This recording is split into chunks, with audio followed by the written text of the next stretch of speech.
Big Ten football on FS1. Sun peeking through the clouds here in Champaign, Illinois. Senior day for the Fighting Illini, hoping to snap a two-game skid and clinch a winning season for just the fourth time since 2001 as Illinois hosts Michigan State.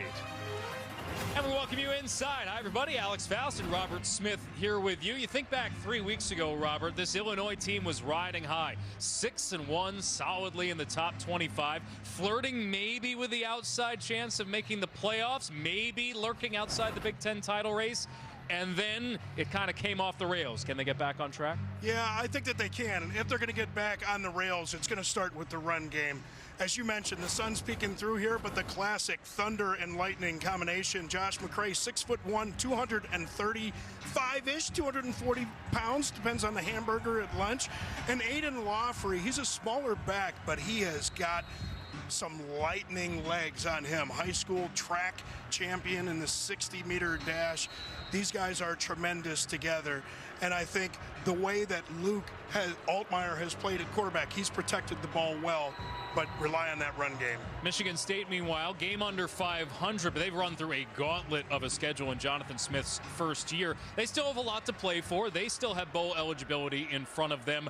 And if you haven't seen this freshman wide receiver, Nick Marsh, let me tell you, you're in for a treat. Yeah, you certainly are, and overshadowed by a couple of other big wide receivers, you know, with Ryan Williams and Jeremiah Smith, obviously at Ohio State. But this guy has it all. It's not just the way that he catches the ball, but the way that he runs routes and just how physical he is.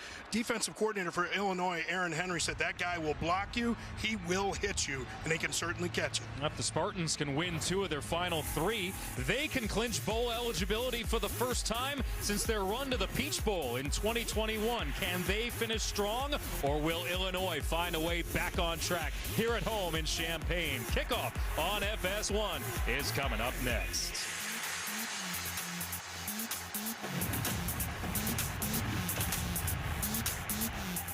.50 degrees, overcast skies, although starting to clear here in Champaign. One of those days where you get a light fall jacket going and it'll cool down as the afternoon goes long. Perfect fall football weather here. Jonathan Smith, the Michigan State Spartans.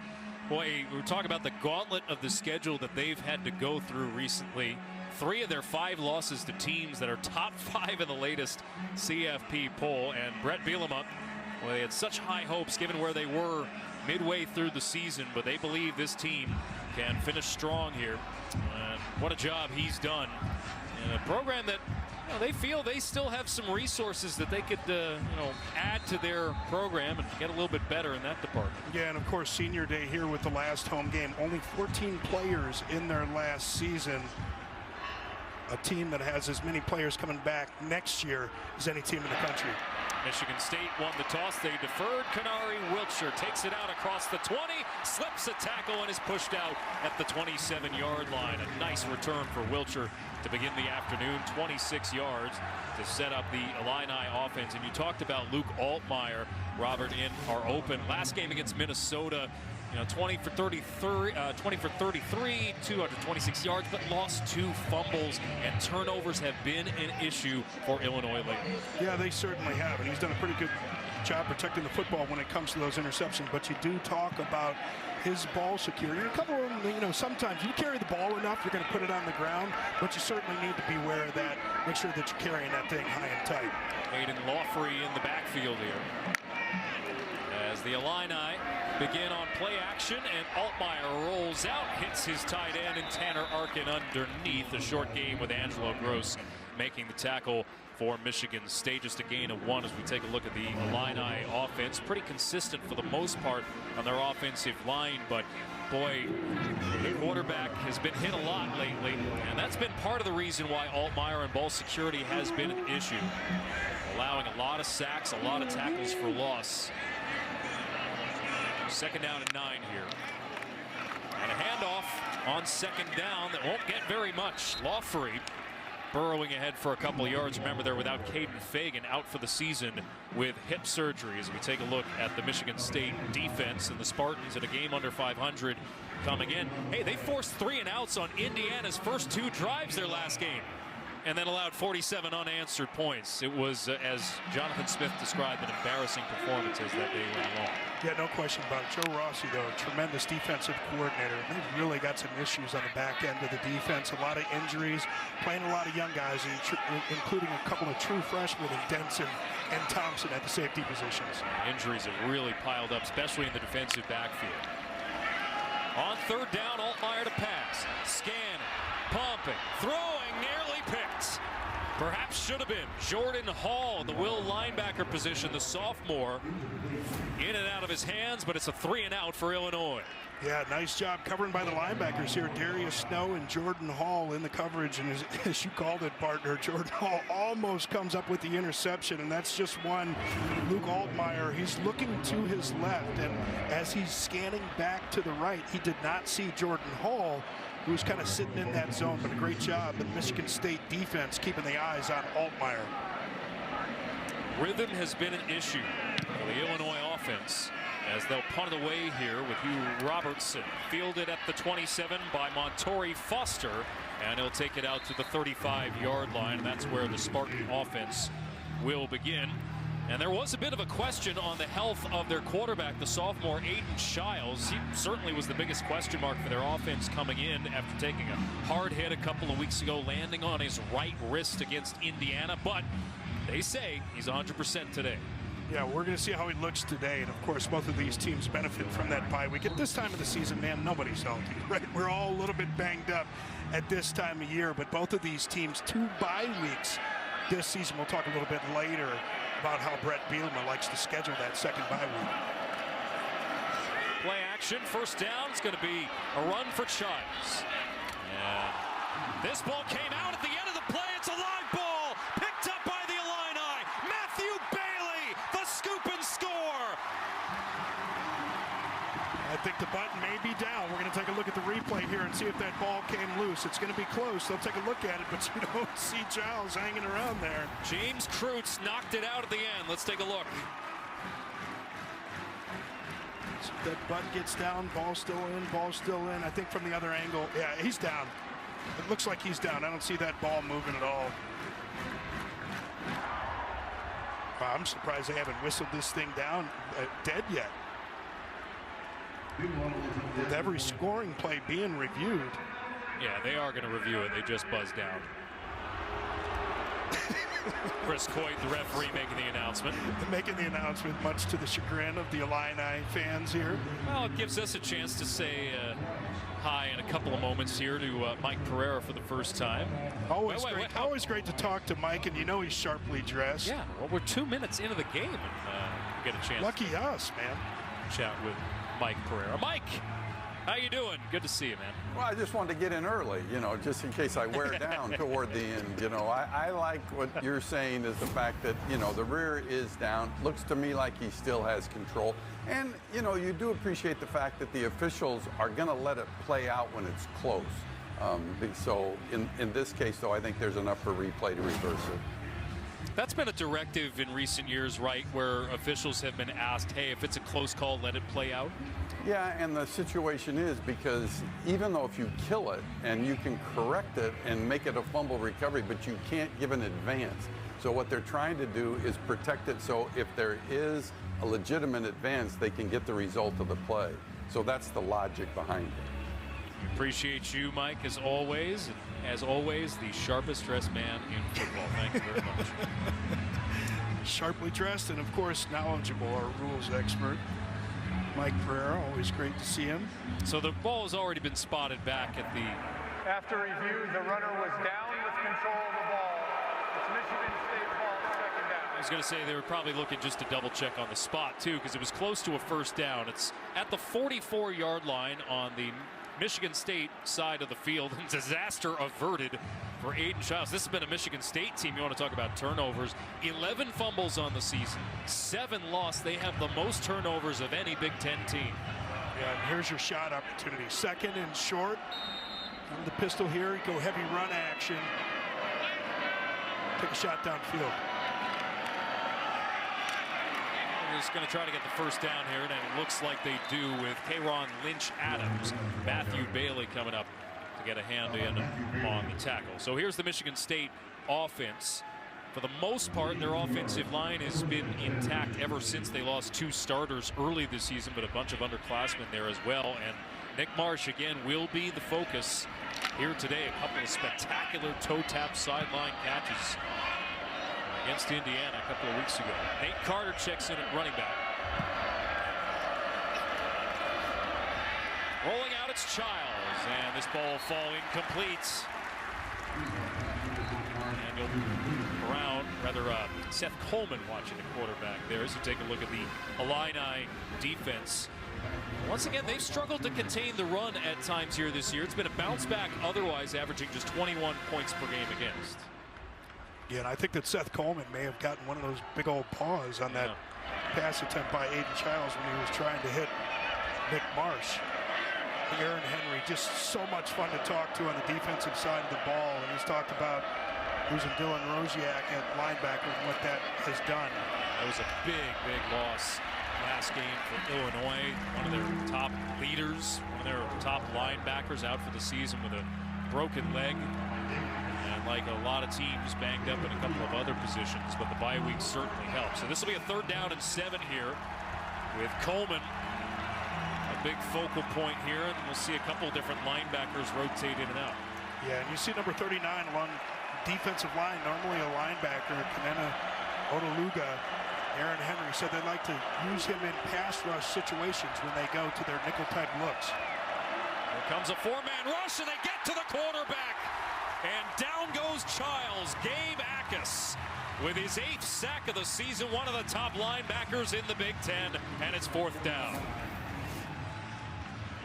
You're going to see Akis lined up here, and he just gets a move to the inside of Ashton Lepo, the right tackle. Just kind of gets his feet caught in cement there.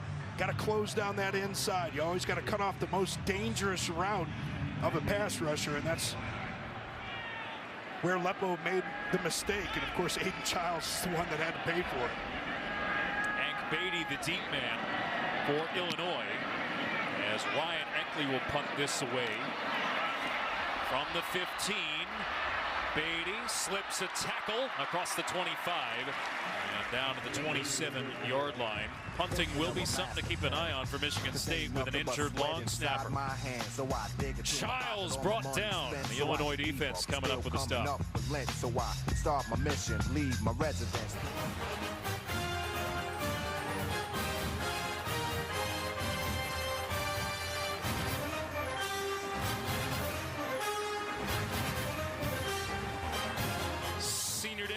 Here in Champaign. Always awesome to see the ceremonies prior to the game. Today's game flow sponsored by Progressive. Illinois' offense back on the field, just 1 yard, a 3 and out for the Illini, their first series. Quick pass from Luke Altmyer. And it looks like they're going to get close to the marker here as they hit Hank Beatty for the first time this afternoon. Going to throw this right into the blitz, and this is something Barry Lunny, the offensive coordinator, talked about, having answers built inside of the play, especially answers for those chaos type opportunities from the defense. Throw right into the blitz. There'll be a free play here. Altmyer, a pass behind the intended target, but it'll be an offside against the defense. And Dequan Dowse, who jumped. Offside with that defense, number 994, 5-yard penalty, 1st down. Yeah, Joe Rossi said that Dequan Dowse is one of those twitchy guys. Just got a little got twitchy a little bit too fast there along the defensive line. No excuse when you're right over the ball like that. Some penalties have been an issue from time to time for Michigan State this year. More so in the first half of the season. Free 5 yards for Illinois here. Josh McCray in the backfield. Altmyer checks the play. On 1st down, Altmyer with time to pass, taking a shot downfield, got his man! Pat Bryant to the house! 57 yards for Illinois, and the Illini are off and running. A perfect example of the maturity from quarterback Luke Altmyer, and he saw the look that he wanted. He knew Pat Bryant was going to be matched up against Angelo Gross, playing in that slot position, and said, hey, that's a perfect opportunity to take the shot. We like that man-to-man opportunity, and we're going to take it. That's something Barry Lunning said. The development of Luke Altmyer, seeing what he really likes from an offensive perspective and being able to change the play at the line of scrimmage. 8th touchdown of the season for Bryant, the top receiver for the Illini, top 5 in the Big Ten. He took it on the run, and Illinois is up 7-zip.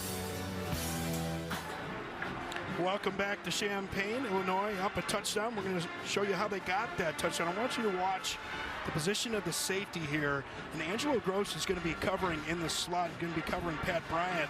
He's got outside leverage. Bryant makes a quick move to the inside, but because that safety is so far to the inside, no chance to get up over Pat Bryant. Clear air for Luke Altmyer. Nice drop in the bucket. Didn't get too aggressive with that throw. But he really liked that look. You could see he changed that play at the line of scrimmage. He was signaling to the offense, moved the back over to the other side. They had 2 tight ends over to that right side, so you had those safeties kind of bossed over because of that heavy run action look, and they took advantage of it. After a first series that netted them just 1 yard, ended in a sack. Illinois gets a quick hitter. And Michigan State will see the field once again. Their offense that, again, got off to a good start against Indiana. They were up 10-zip, and you're thinking, okay, might have something brewing there. But both sides of the ball, it just fell apart, and penetration from the Hoosier defense became a huge issue. Michigan State allowed 7 sacks against Indiana, 3 on Childs and 4 on the backup, Tommy Schuster. Yeah, and that's something that's plagued them all season long. 113th in the nation. Sacks allowed this year. So some problems on that offensive line. Handoff on first down. Carter can't get to the outside. Ripped down for a loss by Ryan Mead. Campbell Trophy nominee earlier this season, and a loss of 2. Well, we talk about the loss of Dylan Rosiak at that linebacker spot, but watch Ryan Mead here to get that little wrong shoulder type movement in there. Nate Carter doesn't try and cut it up inside, although that's probably where the block really intended that to go. You want that little kick out from that puller. You want your back to go up inside, but a nice job by Mead keeping that outside arm free. Childs on second down hits Carter. But it'll set up a 3rd down and long here for Michigan State. Trying to get Childs a little bit more manageable distance. They feel he's forced things when he wound up in 3rd down and long. Look at the wholesale change that you get from that Illinois defense. You got 5 new players coming on the field, and this is worst case type scenario for Michigan State offense because of those problems that they've had on that offensive line. Childs to pass, running out of time, steps up in the pocket and takes off. It's a 1st down and more for Childs across the 45. He does have terrific speed once he gets going, and they like to feature it from time to time. Well, this is why you have to be so disciplined when you're rushing a quarterback like Childs. You cannot rush past his depth, and that's what you saw from Gabe Akis and Kenenna Odeluga. Both of those guys rushed past him, and he's quick as a hiccup, man. I mean, he's a tall, lanky guy, but he's got some quicks. Gain of 16. 1st down approaching midfield for Childs. Rolls to his right. Takes a deep shot. He's got Isaiah Johnson. Touchdown, Michigan State. 52 yards for the Spartans to answer. And I love this play design from Brian Lindgren. You're going to get Aiden Childs, starts in the pocket, moves quickly to the outside. And then Isaiah Johnson, who they thought was going to have some opportunities today because of the heavy man-to-man that you see from this Illini defense, thought he was going to have some opportunities, but Xavier Scott kind of just gets his eyes back into the backfield and allows Johnson to get behind him. The time of year where you get opportunities from injuries. The extra point, no good. Michigan State getting a 52-yard touchdown, and the usually reliable Jonathan Kim misses the PAT. But the redshirt freshman Isaiah Johnson has Michigan State on the board. 7-6. Well, we're going to take a look at that Spartan touchdown here. You're going to have a little miscommunication on the back end for the Illini. You're going to see safety go to the inside with Foster. We talked about Xavier Scott. He allows Isaiah Johnson to go by because he thinks there's going to be safety help back there. And that's just what happens back in the secondary. And, you know, Aaron Henry has talked about how these guys have communicated well all year. One little mix-up, though, on the back end. It can be 6. Well, those little fine margins have plagued Illinois a bit. Drive summary brought to you by the DirecTV Holiday Bowl, December 27th at 8 p.m. Eastern on Fox. 4 plays, 75 yards, and a career long on the touchdown reception for Isaiah Johnson. Second longest pass play of the season for Michigan State. They missed the extra point. Again, they're without their starting long snapper here. That's been an issue since that injury. Lil Valentine checks in the backfield for Illinois. Valentine will get the call, the true freshman. Maybe a gain of a half yard here on first down. Illinois, who can clinch a winning season here today. They've had losing records 2 of the last 3 years, knocked out of the top 25 after 10 straight weeks in the poll. Lost to Minnesota their last time out. Valentine in motion now as Altmyer checks the play and wants him back across the field. All the way to the other side. Go motion this way. Yeah. Empty the other way. Not the short side, the wide side. Here's Pat Bryant. Oh. And Bryant nearly got away. Would have had a big gain, but Cal Halliday tracked him down. Yeah, and you see Melvin Priestley, the big right tackle, another one of those transfers that came in this year along with J.C. Davis. Both of those bookend tackles came in this year, and Priestley was the lead blocker on that one on that screen. He was upset. Well, quickly here. And Altmyer to pass on third down, pumps, flinches, rolls, and takes off for a first down out across the 40-yard line. And Altmyer, ball security's been an issue, so I'm sure they were thinking, hey, don't expose the ball like that. I was just getting ready to say that. You called it, partner. Look at him carrying that thing like a loaf of bread, thinking he's Walter Payton carrying the ball. You got to protect that thing, escaping the pocket, but really it was a good decision right there to take off and run. Always a safer option to hang on to it and run for the first down as long as you protect it and you try and make that contested throw. Extra lineman, the tight end, Arkin, as Valentine gets another carry, slips a tackle, and is brought down just shy of midfield. 5-yard pickup for the freshman. Thompson, a true freshman, coming up for the tackle. A lot of underclassmen this time of year with injuries, especially for Michigan State defensively. The injuries have piled up with Khalil Majid, Chance Rucker, Dylan Tatum all out for the season. Yeah, this Illinois offense, we talked about how few seniors were senior day. 3rd youngest roster in FBS. Altmyer, his pass is intercepted. We're going to see if he got the hands underneath it. Jalen Thompson is another true freshman. Currently not in the field is an interception by Michigan State, who is down with possession. It's 1st and 10. Well, I'll tell you what, the field judge hesitated big time to make a call on that, and ultimately the side judge came in and ruled it an interception. Well, where's the review centers in Rosemont, isn't it? Not that far. Yeah. We got our replay guys here. Yeah, I know the replay guys are here, but that's one that could be cleared up pretty quickly. Oh, I yeah. think you see the way that thing bounces up off of that turf. Look at him over there. He's nervous. He's Yeah, like, I know I didn't catch it. Shh, don't say anything.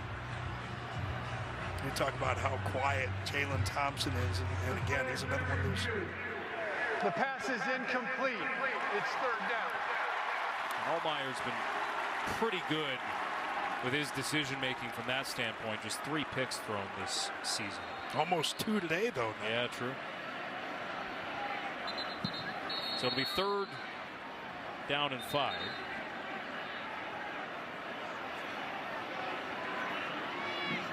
Boy, and one thing, this Michigan State defense, a little unusual. No sacks in the last 5 games. Right. That's the longest FBS stretch since 2005. We'll see if they can battle up the pressure here. Averaging just 1.7 per game.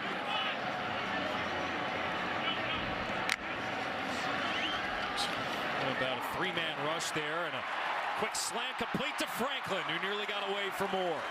Illinois into plus territory as Franklin is brought down at the 35-yard line, the active leader in the country in receptions.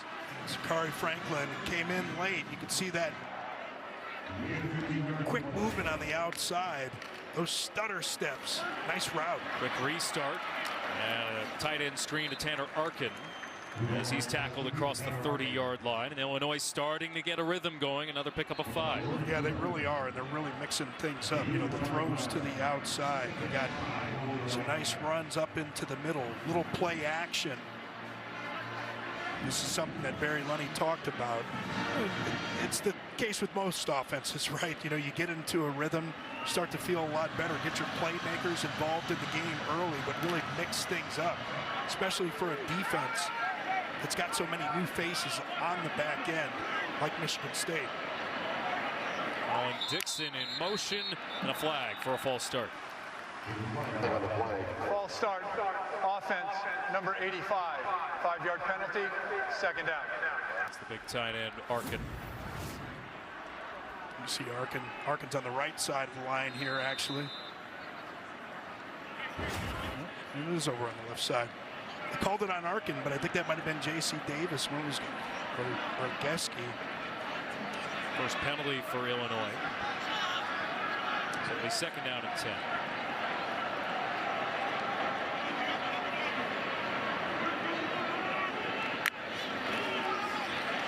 Play fake to Valentine as Altmyer rolls and throws, and Arkin is out of bounds, or as he tries to reel it in, it's actually the other tight ends that makes the reception here for Illinois, and Carson Goda. He was out of bounds. Anthony Jones brought the pressure. 3rd down. Another opportunity for that Michigan State defense. That 3rd and long. Try and get that sack that's been missing for 5 weeks. No sacks, no forced fumbles for 5 straight games. Big time confusion here at the line. Play clock winding down as Altmyer resets things. Empty backfield and another false start, it appears. I think Priestley might have been pulling back there a little bit early. Start, offense, number 58. 5-yard penalty, 3rd down. See Priestley at that right tackle spot, jumping back a little bit early. Illinois coming into the day top 10 in the nation in terms of fewest penalty.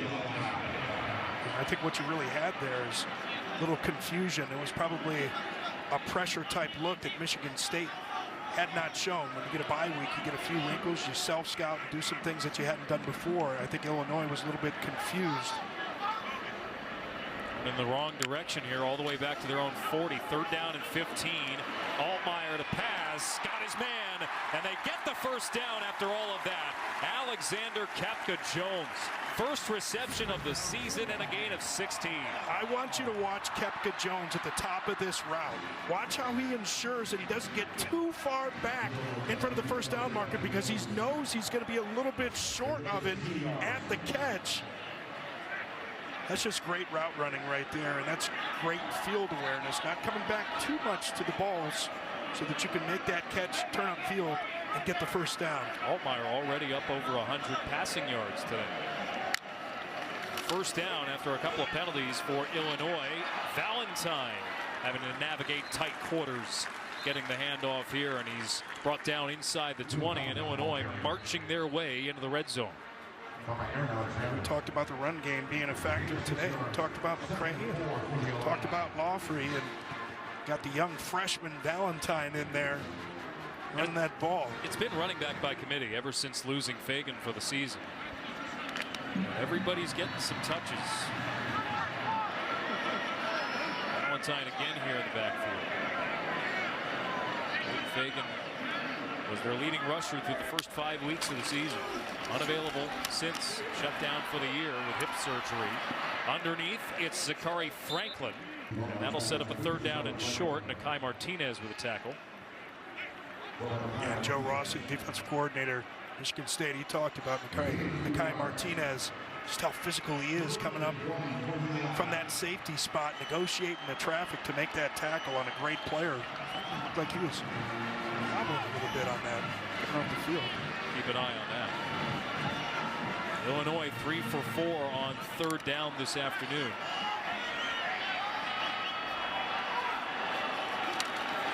Handoff for Valentine. He's got it. Actually, it's Josh McCray getting his first touch of the game. I beg your pardon on that. McCray, who's emerged as their top volume guy since Fagan's injury. Burst onto the scene a couple of years ago and starting to recapture that form. We talked about his size difference too. Lawfrey just a shade over 200 pounds. And of course, Valentine, not even 200 pounds. McCray, bowling ball, 240 pounds. There's McCray again, searching for the edge. Stiff arm inside the 5, reaching for the pylon. Touchdown, Illinois. Josh McCray stretching out to get the score. Sometimes it's BYOB. Be your own blocker on the outside, and that's what you're going to see from McCray right here. Watch the stiff arm against the freshman Jalen Thompson. And then able to walk the tightrope with that big body to get it in for 6. A couple of season-ending injuries from McCray the last couple years. A neck injury last year, significant knee injury the year prior. After a breakout freshman season all the way back in 2021, McCray is back to his previous self. In Illinois, 13 plays, 75 yards. Even with the penalty trouble, methodically marching downfield, and the Illini extend the lead. Where's Tommy Boy at? Legitimately, I don't know. You know, it's funny when you said that a few weeks ago about Tommy Boy, and it was making me think of Chris Farley, Tommy Boy. Zielinski Motors. That was Zielinski Motors was based somewhere here in Illinois too, right? Everybody bundled up. Home finale for the Illini. Sorry, I'm making a reference to a movie when you were like 6 or 7. I at least understand. I just like remember it vividly. This will be fair caught at the 10-yard line. As we take a look at today's player resume, sponsored by Indeed. We haven't seen Nick Marsh involved yet. They're trying to double him up a little bit to start the day. Yeah, they certainly are. And again, we talked about him in the open, and been overshadowed by Williams at Alabama and Jeremiah Smith at Ohio State. But this guy just pops off of the film, and you just go back and you look at that. It was the only touchdown that Michigan State had a week ago. It was an unbelievable throw by Aiden Childs where only Marsh could get it, but Marsh did a great job of the body control, catches the ball great, cleanly with his hands. Childs to pass, a dangerous one intended for Marsh. And it falls incomplete. You talk about Marsh and where he stands. He's making a case to be freshman All-America, 3rd most receiving yards per game among FBS freshmen. He needs just 8 more receptions to break a program record for receptions by a true freshman. He's already set the yardage record by a true freshman at Michigan State, topping Cody White's mark set in 2017. And one of the reasons Jonathan Smith likes this job is the talent right here in Michigan, or the talent in Michigan. Yeah, in the state, recruiting-wise. K'Ron Lynch-Adams here gets a first down for the Spartans on a gain of 12. It's a different approach than what they had, and I know a lot of Michigan State fans, especially coming off a loss to Indiana in the season that they've put together with a first-year head coach in Kurt Cignetti, and obviously Just incredible year for Indiana. But they're thinking long term, and they know that they've had some tumultuous off-field stuff with this program that they need to flush out as well. It's a bit of a fresh start in a lot of ways for Michigan State football. Play action, Childs. It's a first down with Jerron Glover. Across the 45-yard line, Xavier Scott pushes him out of bounds, a gain of 12. That might take us to the end of the quarter. Looks like it will. So Glover with his first reception of the day. And Michigan State is driving, trying to answer back with Illinois, up 14-6 on senior day here in Champaign.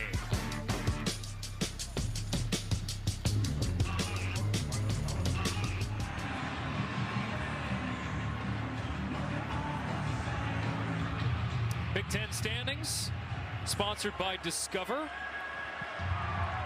There's a lot of a logjam after the top four. It's a bit unwieldy when you got 18 teams.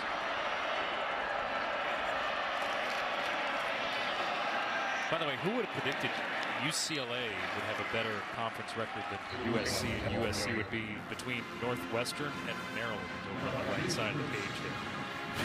How crazy is that? Well, we had USC in Maryland. Yeah, that's right. Earlier this season, and the band had the flags for all the teams. Like they were marching out, and they barely, like, you needed a Canadian football field to fit all those flags across. It's unbelievable. It's just crazy how everything has changed. And forget about predicting teams from year to year. There's too much turnover. And then a salary cap, which is a whole other weird thing to be talking about. Kayron Lynch-Adams with a hurdle across midfield. Tell you what, though, Illinois, the little break between quarters, though, couple of stops here to set up a third down and long. No gain on that play for Michigan State. And there you go, that wholesale change that they like on third down. They bring in a fresh new package. And talk about Kanena Odaluga, number 39, normally plays a linebacker spot. And here you can see him lined up. They line him up on the interior like a three technique, a rush from the inside. Illinois showing blitz here. It'll be a four-man rush instead. Childs unable to get an option downfield. He tried to complete to the flat to Kayron Lynch-Adams, and it went nowhere. Matthew Bailey was there for Illinois. It's a loss of 3, and it's fourth down. And the Illini fans have heard that a lot this season. Matthew Bailey on the tackle again, coming up from that safety spot. And that was a great tackle, great open field tackle. Not allowing any gain right there. And that's how, Matthew Bailey, I mean, you see him lined up sometimes as a linebacker. He's just such a physical player at that safety spot. But sometimes you get a little bit tough when those open field tackles did a nice job breaking down. Missed most of last year with injury after a brilliant freshman season. Get the punt away with Ryan Eckley, and great kick coverage downfield, but we're going to have a flag here. 2 of them come in as Hank Beatty makes the reception. Avion Gross, one of the reserve DBs on a special teams play, but we'll check the penalty. Yeah, Illinois almost got to Eckley. Eckley had the punt blocked a week ago, and then on the high snap. Interference with the opportunity to catch a kick. Kicking team number 30. 15-yard penalty from the spot of the foul. It's first and 10. I thought I saw out of the corner of my eye a fair catch call, but let me see here. I thought he had started to return it. Yeah. I don't know where this signal comes in. Oh, he didn't even give a chance to catch it. Yeah. Okay. Got to have that little, not that official halo. Got to have it. Yeah. Give him an opportunity to make that catch, though. That's what it is. All right. So it'll be Illinois ball. And after the penalty yardage is tacked on, they'll be all the way up at the 30-yard line.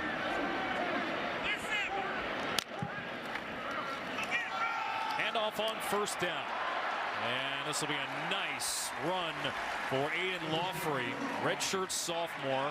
5 carries, 2 receptions last game against Minnesota, but they want to feed him a little bit more today. Boy, just nobody home on the backside of the defense. You can see Cal Halliday coming up the field from that linebacker spot. It's just getting the fit wrong.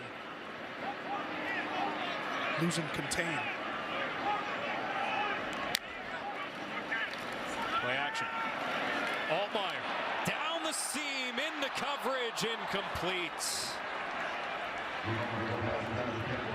Tracking it the whole way, Nakai Martinez, and nearly had a play on it. Boy, he nearly had a play on Pat Bryant's rib cage. You see Pat Bryant, he pulls those arms down late. He knows that thing's coming. And you called it, partner, Martinez, and that's because Altmyer just hung that thing up just a little bit too much. You can see Pat Bryant smiling on the sideline like, yep, still got them ribs. Second down, Altmyer to pass to the near side, incomplete, in and out of the hands of Hank Beatty. And it's third down. Well, this is the art of play calling sometimes, right? It's something Barry Lunny talks about. When teams get off schedule, you kind of get away from your run, and now you put yourself in a position. You got a 3rd and 10. Remember, Michigan State, still no sacks. This would be 6 games in a row without a sack. Ideal situation here, obvious passing down.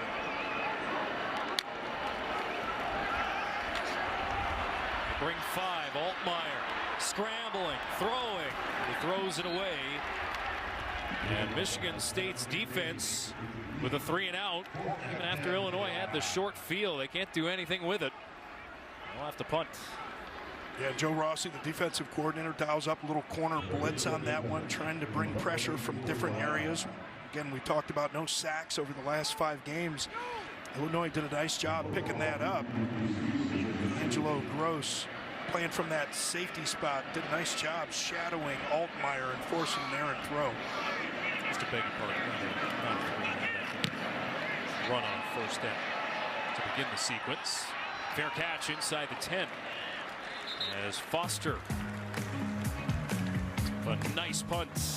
Be a long field for Michigan State. There's an in-state rivalry, and I appreciate in-state rivalries. I think those things are meaningful. It's a great thing about college football is to have a rivalry like that.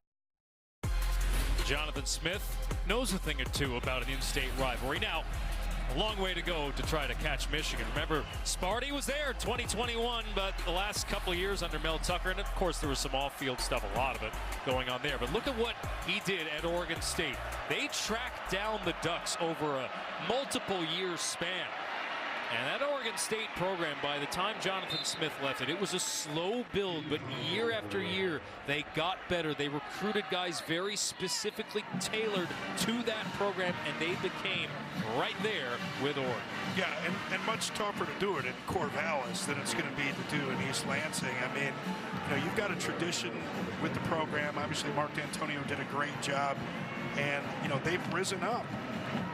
At times in the history of the program and challenged Big Brother, as Mike Hart like to say, little brother comment.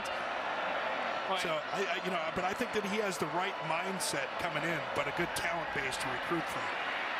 Childs running out of time. He's brought down. Nothing doing downfield, and he's sacked for a loss of 2. Okay, Backus.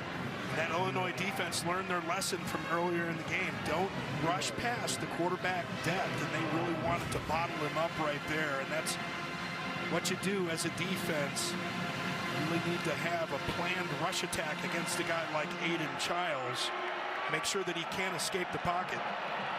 Lynch Adams in the backfield here on 2nd down and 12.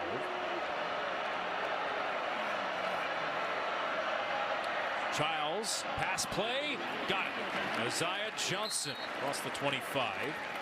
He's pushed out of bounds here. We're talking about Michigan State. They won 11 games in 2021. They haven't won more than 5 in a season since. And the target here, win 2 out of 3 to close the season. Clinch bowl eligibility. Why is that important? Well, you think Mark D'Antonio and that era. He started with a 7-6 record his first year, but built off of that, eventually getting a college football playoff berth and 3 Big Ten titles in a 6-year span. Got to start somewhere. And they blow this play dead. Timeout taken by Illinois. Yeah, you talk about the way that the program changed just from last year, and of course, with the Mel Tucker controversy, difficult in that. Illinois is challenging the rule of a catch on the previous play. The play is under review. Under review there. Illinois challenging the catch on the previous play. So we'll see if it's going to remain 3rd and 6 here. We're going to have.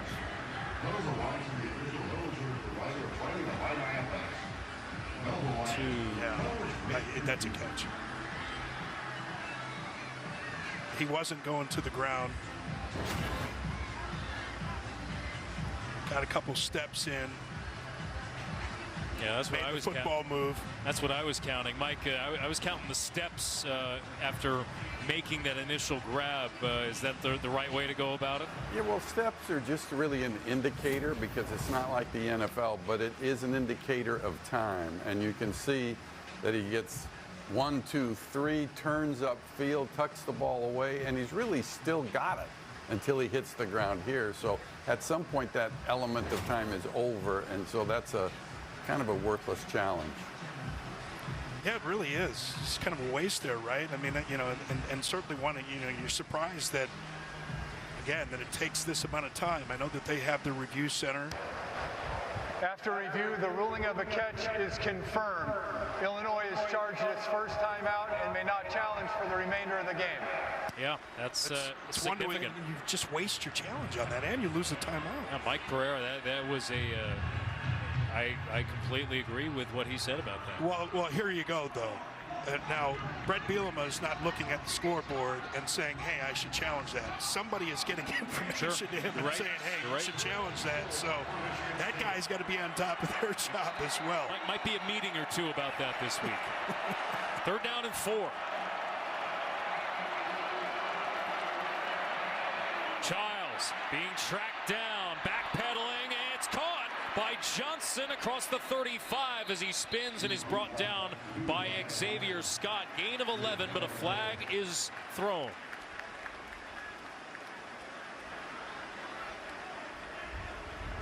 Seemed to be near where he came out of his break. We'll see. There was a holding in the secondary as well. Pass interference. Offense number 6. After distance to the goal. 3rd down. Yikes, that's a big one. Woo, the true freshman, Nick Marsh, talked about how physical he was. Defensive coordinator Aaron Henry, and yeah, wow, that's a tough one. The old depends on if you're an offensive player, the rub play, or defensive player. You call that the pick play, but you've got to make some attempt to make it look like a route. Well, but it almost seemed like he was funneled there by Torrey Cox. That's a big penalty, and just yardage-wise, look at where this ball is now. All the way back to the Michigan State 13. Watch the screen, watch the draw. Giles scanning downfield, completes underneath. Johnson tried to round the corner, but that'll be well short of the first down, and Michigan State will have to punt. That's a tough, tough penalty to take to end the drive like that. Tough penalty to call. And Beatty, the deep man here for Illinois, as the Spartans will punt. Look, and I know defensive coaches get upset and they have the conversations before games with the officials. Both sides do that, right? Like, hey, you got to watch these guys. They cheat all the time. You say, okay, well, watch for these rub routes. These guys are known for this. I better see a flag today. And somebody decided to accommodate the coach. Ryan Eckley, line drive punt. Beatty from the 32 slips a tackle and is knocked out at the 36-yard line. 50-yard punts, short field for Illinois when we come back. Senior day here in Champaign. A couple ceremonies prior to the game. Now, COVID and the red shirt things have made it so that you can stay in college a while. Ezekiel Holmes, he's been at Illinois since 2018. How about Dennis Briggs, who started at Florida State a long time ago as he jogs out to the field, a 7th-year senior. Look at his picture from back in 2018 when he was in Tallahassee. 2 redshirt seasons, a COVID bonus year, and yes, we are sure it's his final year. Well, at least I thought it coming in that I'm pretty sure that it's his final year. Yeah, maybe there's an 8th somewhere out there. Illinois, only 14 last year players, and that's tied with Iowa State for the fewest in the Power 4. So a lot coming back on this team.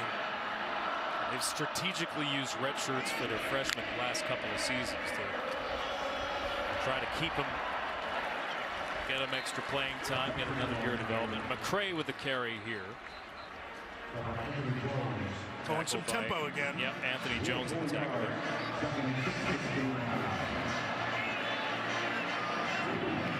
McCray in the backfield. Altmyer to pass. As he pumps and hits his running back. Check down.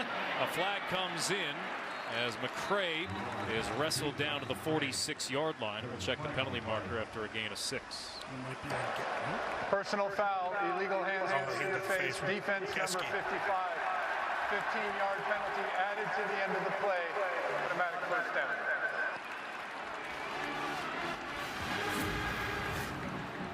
Yeah, he's working against Geske here, and I thought they were throwing the flag with that left arm up on the shoulder pad there, but it's that hands to the face they're going to throw the flag for. Good call there. And yes, you can call holding on every play, just degrees of holding. But a good call there. Illinois to Michigan State territory after the penalty. McCray on the sweep, and he has a blocker with him. Actually, beg your pardon, it's Valentine. McCray was the blocker, and Martinez with the tackle, only a gain of 2. A lot of time you get running backs like you had on that last play with Josh McCray leading up to be a lead blocker on that, and sometimes they just get their eyes a little bit too far to the outside, and you really got to treat it like a running play. You got to keep your eyes on the safeties, and that time, as you mentioned, Martinez came up from that safety spot. He was a guy that needed to block. Valentine here. I'll set up a 3rd and manageable for Illinois. So we approach 6.5 minutes to play in this second quarter. And Illinois looking to make it a 2-possession lead. And more about this Illinois program. You know, it's a young program, but over the last few years, I thought this was interesting that, you know, they've produced more than 3 players drafted in the last 2 seasons, and one of only 5 schools to do that. 2 other Big Ten schools did it. One of them wasn't Ohio State, Michigan and Penn State. Valentine close to the marker. I believe they're going to mark him short here. It'll be 4th down. Jordan Turner, one of the captains for the Spartans. Illinois will have a 4th and 1 here. You talk about where this program is at. They still have a chance at a 9-win season if they sweep their final 3 games. They play at Rutgers and at Northwestern to finish the year. They haven't had a 9-win season since 2007. Let's see if they keep this drive alive. McCray and Jordan Anderson in the backfield with Altmyer. Actually, it's going to be an all. It's going to be 3-back set here. Full house backfield. Yeah.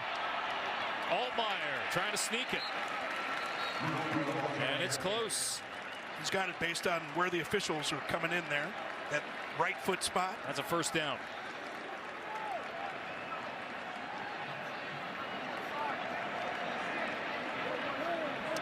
There we go. Haven't moved the chains yet. Now finally they will.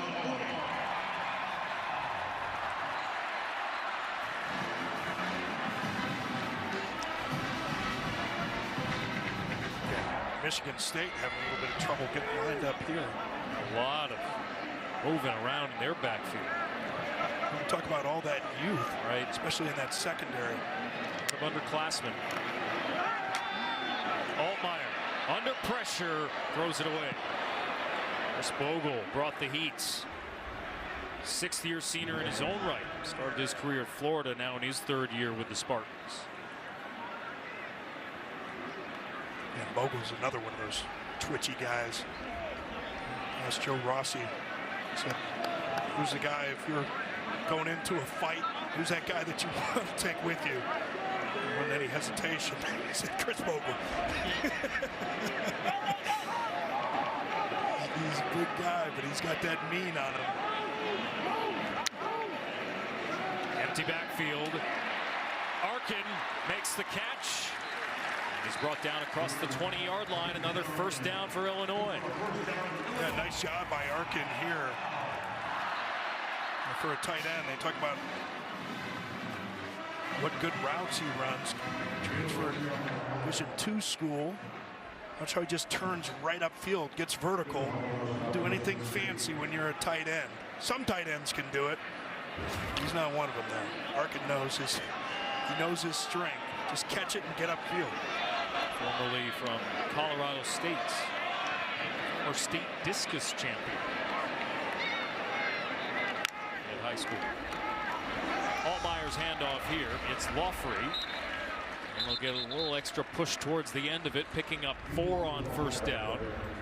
And that clock ticks towards 3.5 minutes remaining. Illinois controlling clock on this drive. Yeah, this is welcome to Big Ten football, right? With the temperature drop and running the football middle of November, getting into late November. No snow on the ground yet.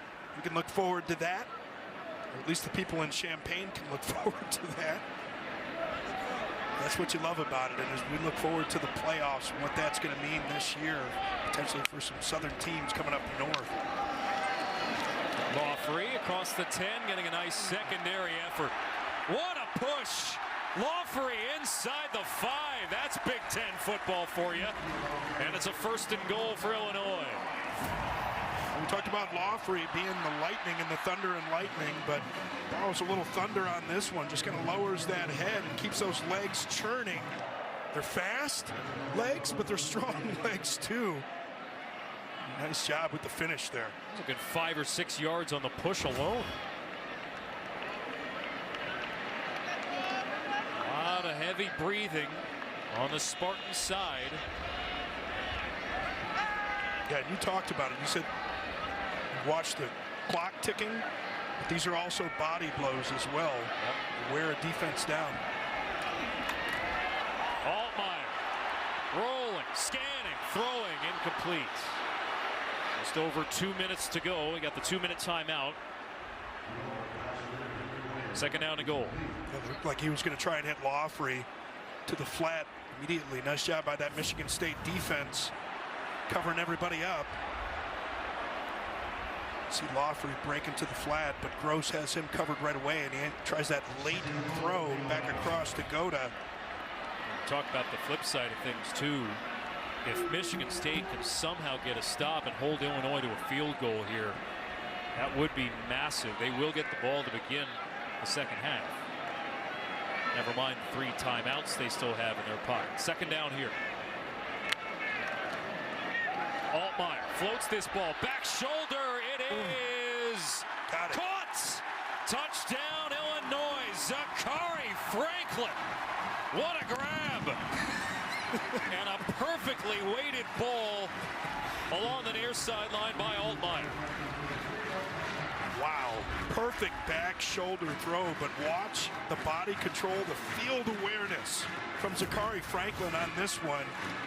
You see that rubber rooster tail pop up from the left hand. He got both feet in. He's looking around like, did I really do that? Yeah, he did. What a connection. 12 plays, 64 yards on a clock-eating drive. 6:09 off the clock.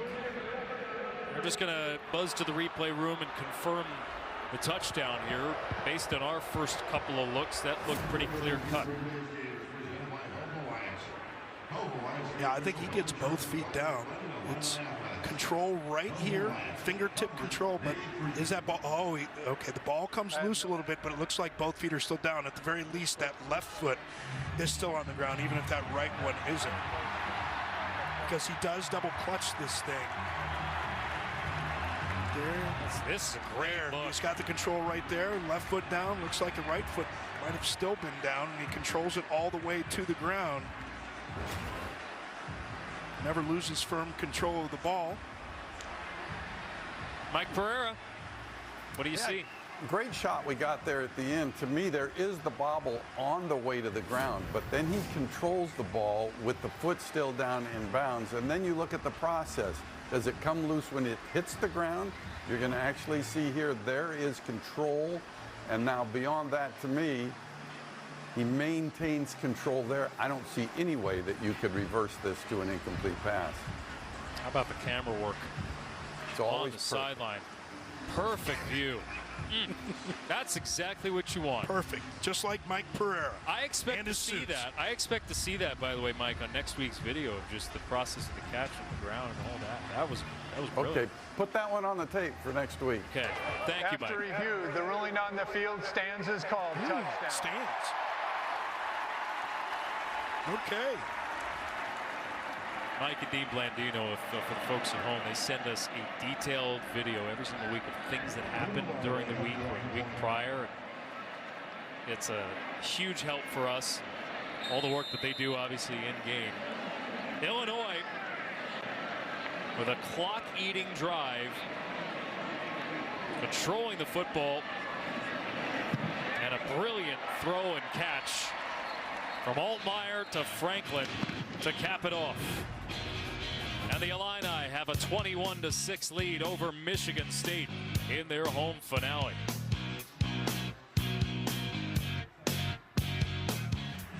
See you in just a little bit. We have 1 second, so it's always the dreaded double up where you kick and then go back to the commercial. So dejected faces on the Spartan sideline defensively. That was a demoralizing drive if you're a Spartan fan. Yeah, there's no question about it. When it's physical like that, they're just pushing you around. It can certainly be demoralizing. Have one snap here offensively, and then we'll hit the 2-minute timeout. But now it's up to this Michigan State offense, which has scored the fewest second half points in the Big Ten, averaging just a little over 7 per game in the second half. And how about that? Only 2 plays in opposition territory. I go back to that pick play that wound up being an offensive pass interference that derailed their last drive.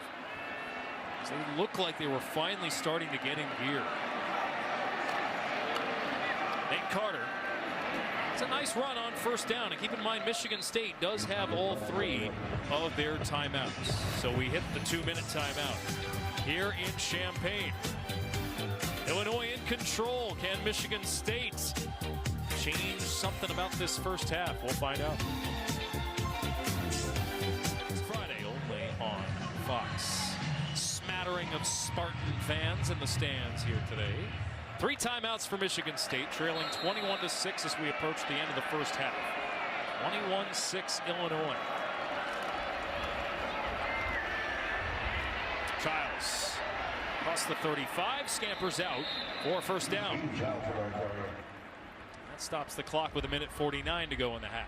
Yeah, and it was good to see them get that run game going. I mean, Nate Carter, man, that guy can move.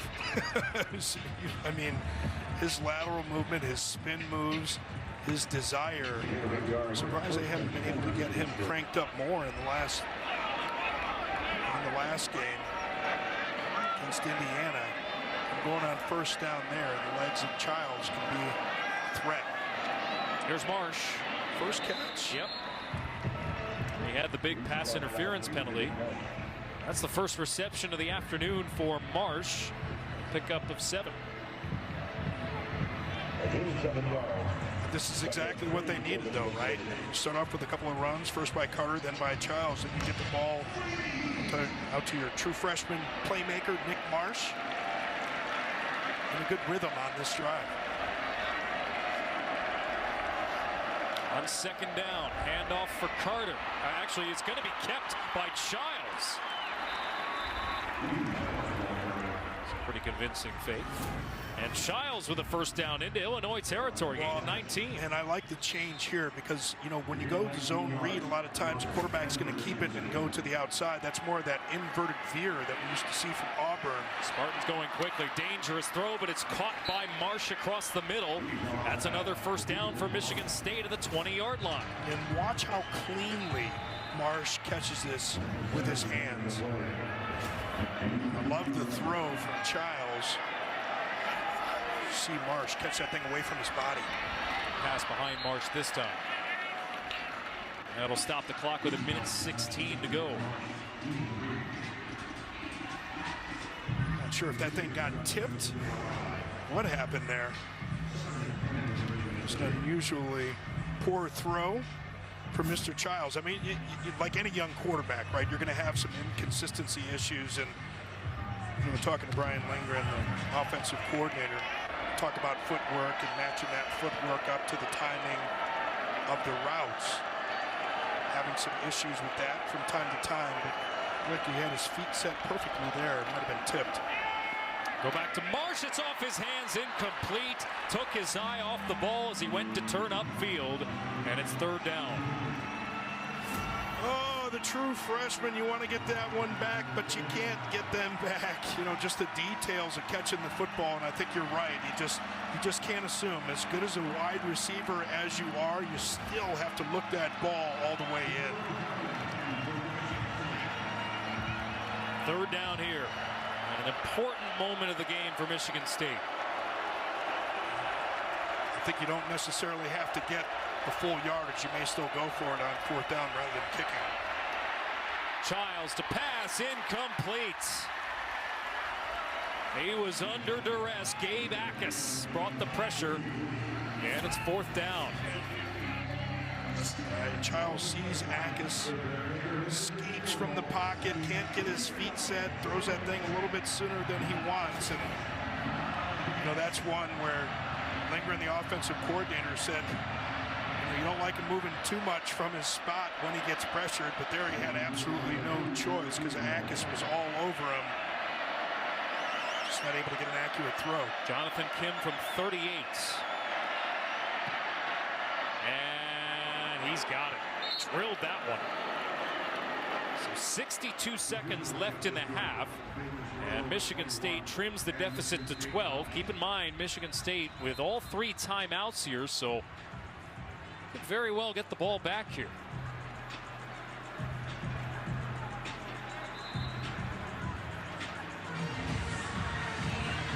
And again, it's, you know, small details, right? As good as that drive was for Sparty, a bad throw from Childs behind Marsh, and then a dropped ball, and that's all it takes for the drive to fizzle out. Well, you're absolutely right. And, you know, you never know what those plays are going to be before a game starts. You don't have that luxury, and that's why coaches harp on it. You know, especially when you have a bye week, you do that self-scouting. You go back into fundamental periods, and at this time of year, you know, everybody's a little bit banged up. Season's long, obviously, but all of those details matter, and you just end up killing drives. After opening up 3-0 to begin the season, Michigan State's lost 5 or 6. Kind of see why. Taken a yard deep by Wilcher across the 20. Illinois with 57 seconds will send their offense back to the field. So far this first half for Luke Altmyer, just looking at his numbers, 138 yards, 2 touchdowns, continues to take care of the ball. 215 total yards of offense for Illinois.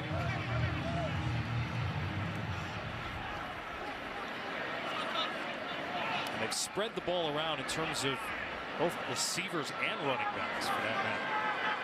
4 carries for Lawfrey, 3 for McCray, 5 for Valentine. Quick hitter to the outside for Franklin. That'll stop the clock with 53 seconds, a gain of 4. And apparently that that green dot might not be working, so they'll have to go back to the manual signals for Altmyer. We've heard that from so many coaches this year. And of course, first full year, had it available. Some teams in bowl games last year. This year, with everybody having it, you always got to be ready as a backup plan with those signals. McCray sent in motion. Altmyer goes this way, finds Franklin, and he's tackled shy of the first down. And the clock will move here. 45 seconds. Michigan State hanging on to their timeouts. 3 yards. Third down and 3 for the Illini. I don't quite understand this. A little surprised that they would have called it there. And Illinois is going to run a play quickly here, which is also a surprise. Altmyer to pass, it's incomplete. Now talk about poor clock management on both sides here, because Michigan State is going to get the ball back. I don't understand that at all. As they snapped the ball with what, 20 some odd seconds left on the play clock? Well, you're kind of in that no man's land, though, too. If you're the Illinois offense, I mean, you're thinking about getting in position yourself. You convert there, and you got an opportunity to get some extra points on there, too. So you can see why they snapped it, but I don't understand why Michigan State didn't stop it. Foster, high spinning kick, fair caught, just shy of the 30-yard line. 3 timeouts, 18 seconds. They will have the ball to begin the second half. Might be a moot point, all the clock management stuff. Either way, 70 yards to maybe get within field goal range. Keep in mind, Kim has a pretty good leg. Season long of 55 for him. I'd say his range probably begins about the 42-yard line, somewhere in there.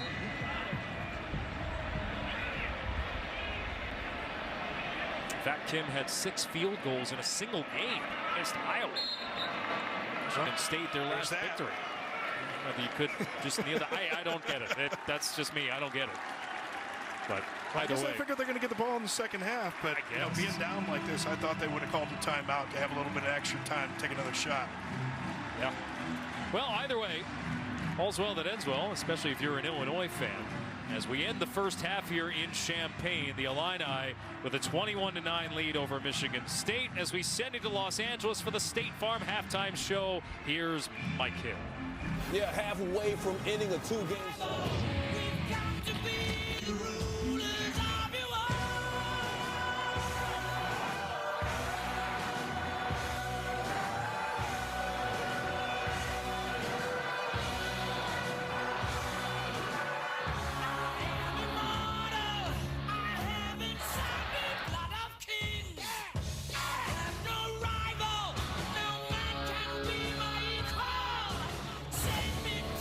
Get ready for the second half here in Champaign, and look at the first half stats. Illinois out gaining Michigan State, and look at the third down mark. Michigan State just 1 for 5 to begin the game. 1 for 5 to begin the game. Sparty will have the ball to begin the second half, but they need to start doing something offensively. Yeah, they certainly do, and I think those third downs were a big part of it. You go back to that first half, and you had that huge penalty on the pick play, but then earlier, as we got closer to halftime, you had the incompletion from Childs, and then you had the drop from Marsh as well. So some self-inflicted wounds here really for Michigan State. And of course, we talked about them not taking the timeout. Maybe would have had an opportunity to get some more points after Illinois didn't convert on third down. So just missed opportunities, but credit Illinois. They're doing what they're supposed to do. Luke Altmyer continues to do a great job protecting the football. Came in to the game, 16 touchdowns against only 3 interceptions. 2 more touchdowns, no interceptions added to that total. So off we go to begin the second half.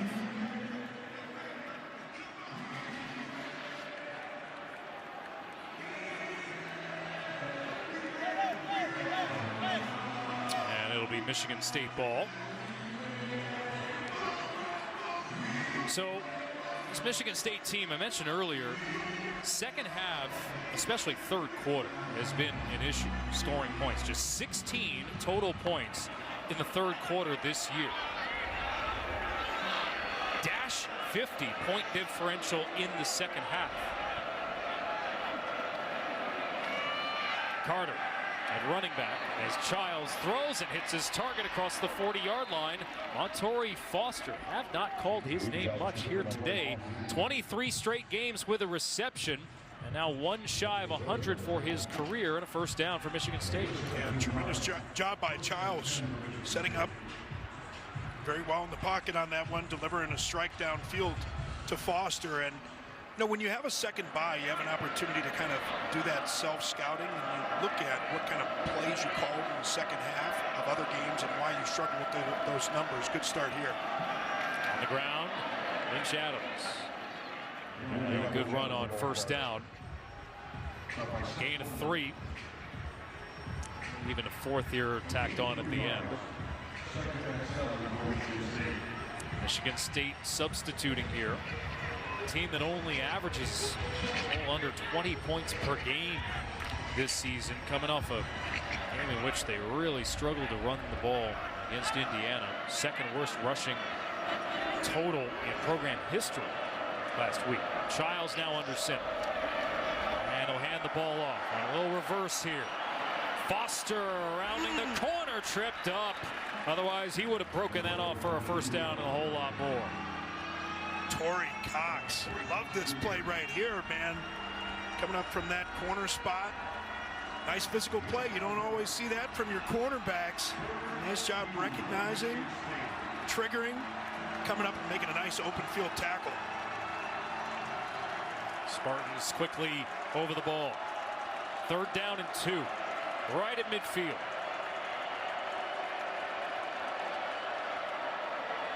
And off Lynch. Adams is bottled up and brought down to the backfield.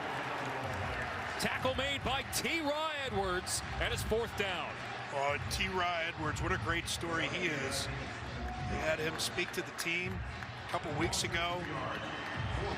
He earned captain's honors this week in the wake of the injury to Dylan Rozier. And watch the quick movement by T-Rod, and Aaron Henry, the defense coordinator, says, man, he's just that dirty work guy, coming more vocal here as his career wraps up. Going for it on fourth. Childs backpedaling, scanning, running back screen. And it's going to be Foster, actually, who brings it down. That is his 100th reception in his career, and a much-needed first down. See Montori Foster lining up in the slot here. Get that little rub route. Nice play design there. You could see Illinois, they weren't going man-to-man on that one. They were playing zone, but they couldn't get eyes on Foster quickly enough. Foster out of the Cleveland area. Perennial powerhouse St. Edwards. Childs to pass. This way, hits Foster again. Foster a little stutter step, and he's tiptoeing the sideline inside the 20. Going to be marked out at the 13-yard line of Illinois. A first down for Michigan State. Yeah, and watch Xavier Scott, number 14, come up and try and punch this ball out instead of going for the tackle. We've been calling Foster's name here a lot in the second half. I was just assuming he's going to step out, but Foster does a nice job tight roping to get the extra yards. Up over 1,300 plus yards for his career. And a drive that Michigan State sorely needed. Carter in the backfield here with Childs under center on first down. Carter gets the call, knocks down the first man, gets to the second level, and is inside the 5. A gain of 8. Ashton Lepo, the right tackle. 2 for 1 here, baby. Love that. Watch him get the down block there. And he gets a block on Kanena Oruga. Love that, man.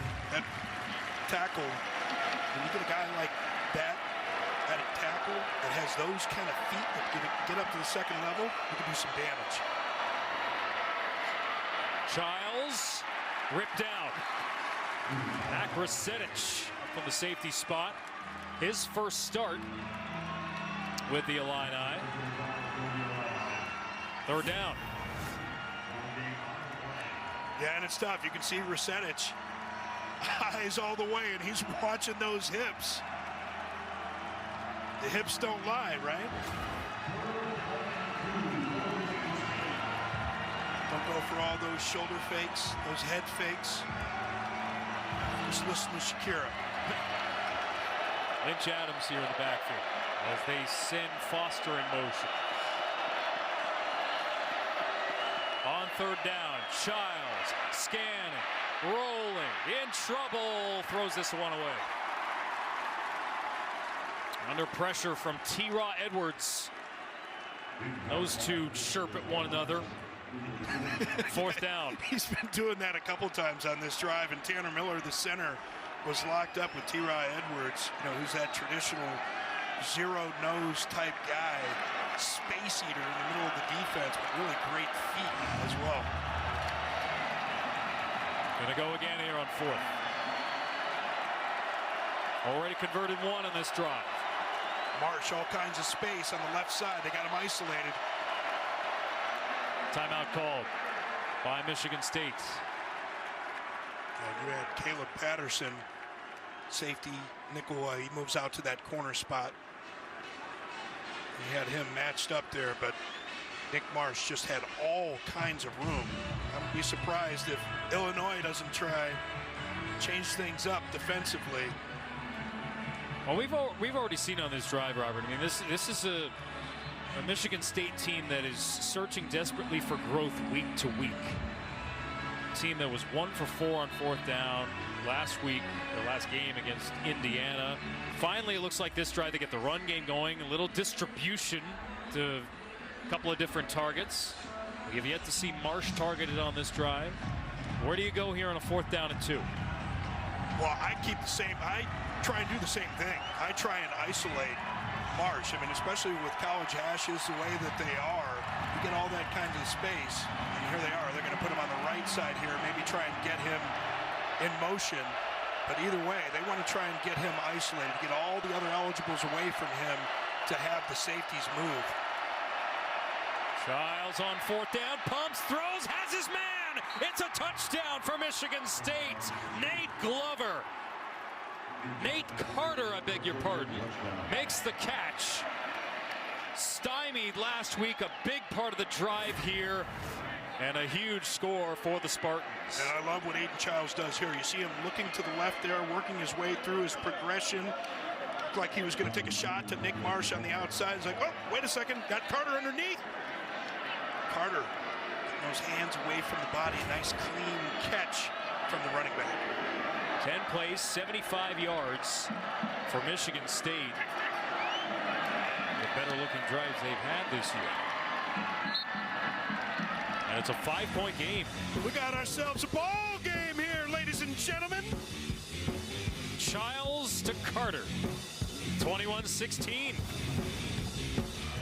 Alex Faust, Robert Smith here with you. Illinois leading Michigan State 21-16. Pretty strong start to the half for Michigan State. So that side of the ball, they had some pretty good rhythm. Now, can they stop this Illinois team that marched down the field methodically to pad the lead at the time? 21-6. Yeah, and we've talked about it a few times today. Michigan State this year really had trouble, or they really have had trouble generating any kind of pressure from their defensive line. No tackles for loss today, no sacks today.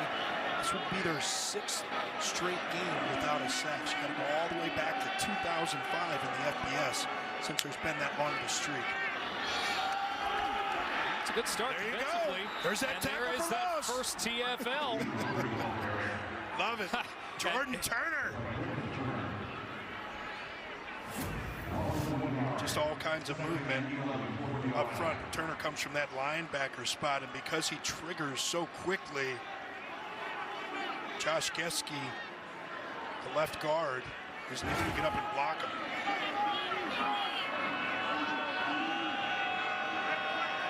Loss of 1. Turn to the corner. Here is Franklin. Franklin, got to protect that ball, man. I said, you got to get that loaf of bread swinging out there. Don't want to do this. Comes up. I know that you want to get that one arm free, but you can't swing that thing like that, man. That's recipe for disaster. I guess he's close to the sideline and thinks, if anything, he'll just get knocked out of bounds. Ed Woods on him, Arizona State transfer. 3rd down and 3. The Spartans get a stop here.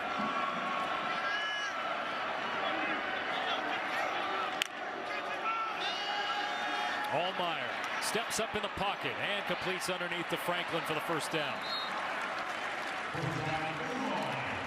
Well, what I love about Luke Altmyer is just the poise and the calm climb that he makes in the pocket here. Quarterbacks have to be at their best when everything around them gets chaotic. And you really can't stare at defensive linemen, just got to kind of feel where they are. And you did an excellent job there, stepping up calmly to make that throw. Altmyer to pass, feeling pressure, heaves it into coverage, got his man, Pat Bryant, who made the big grab for the touchdown earlier today. That's another chunk play for Illinois and a 1st down. Yeah, and it's going to be another big shot that Altmyer is going to take in the pocket, but you see the little out and up move there. Remember, this is Ade Willie in for Charles Brantley, their excellent cornerback, and it was not too bad, just a little bit of push. The head goes back to the ground, but still takes some courage to stand up in there. You're not sure how those defenders are going to come in. 40 yards on the completion, a behind the back handoff. I don't know if that was the design on the play to Aiden Lawfrey. Odd. Yeah, so it's like somebody, he might have opened up the wrong way and did the late handoff backwards. This was after the play. Saw more action with Jake Paul and Tyson last night. That's not saying a lot. Awesome one on the play. 2nd down. Altmyer steps up, navigating the traffic, dives ahead across the 20. Not much there, though. Just a gain of 3 and a 3rd down and long. Well, you love the determination that Altmyer plays with. He's really got to be careful when he takes off and runs. From a couple weeks ago, it's Minnesota, a couple fumbles in that game. And as a quarterback, you're not running the ball that much, but once you make that decision to run and there's no opportunity to pass it anymore, you got to make sure that that thing is put away and held against to your side in a way where defenders can't knock it away.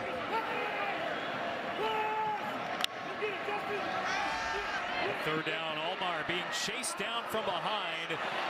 It's an incompletion to bring up 4th down. Nakai Martinez brought the heat. Yeah, he brought the heat, and again, though, from Lutmeyer, nice job by Joe Rossi, the defensive coordinator, dialing up this pressure. But this is something that Barry Lunny said, that we got to have him ready for essentially the quickest worst thing that can happen. What's that worst case scenario? And you're not thinking about 5 different things that you're going to do. You think about the best thing to do. Best thing to do there, just escape. Try and get that throw downfield. Just to make it an 8-point lead. David Alano from 37, line drive kick is good. 5:45 to go, 3rd quarter. Illinois back up by 8. Today's Fan Cam is sponsored by Coke Zero Sugar. Is it the best Coke ever? Try and decide. Nice student turnout. Final home game of the season. A couple of basketball jerseys in there. College hoop season underway just across the street. Illinois with an 8-point lead on Michigan State here. They'll play their final 2 games on the road at Rutgers and at Northwestern. Michigan State with 2 home games to close out after this, their final road game of the year.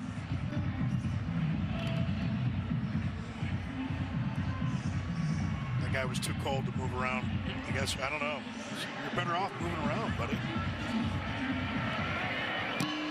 Machowski with the kickoff here.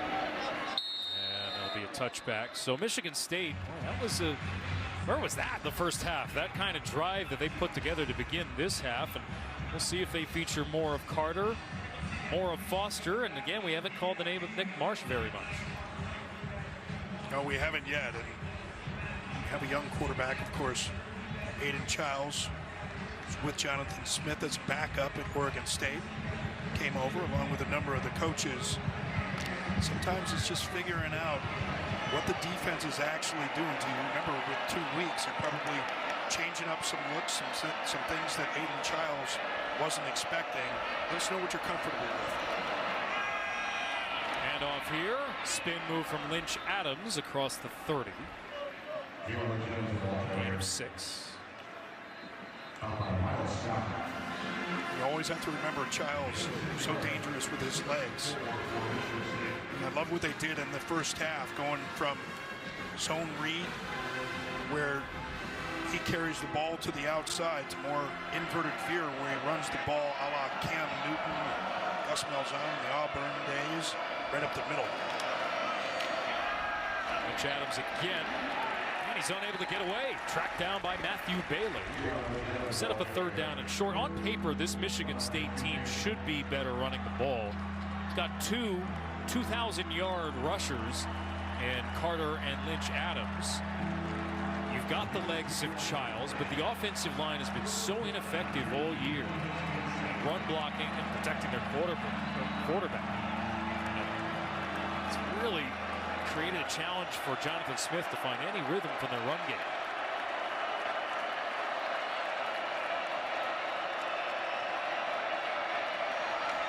Childs, play fake. Somehow stays alive. He won't get away here. Absolutely swarmed. Alex McCray on the pressure. Yeah, and Aiden Childs still able to escape. Just an absolute magician, does the Houdini and gets out of there, and he's motioning to Isaiah Johnson. Scramble drill, you got to get upfield, but Alex McCray is right there to bring him down. Great job escaping, but that Illini defense just a little bit too much. And talking to defensive coordinator Aaron Henry, he said, you know, they were going to mix up, they're going to change a lot of the looks that they were going to have. Some of that compensating for Dylan Rosiak being out, but some just to give different looks. Nice punt. And Beatty from his own 19. Wheeling across the hash and brought down at the 30. Late flag, though. This is backed by the kicker.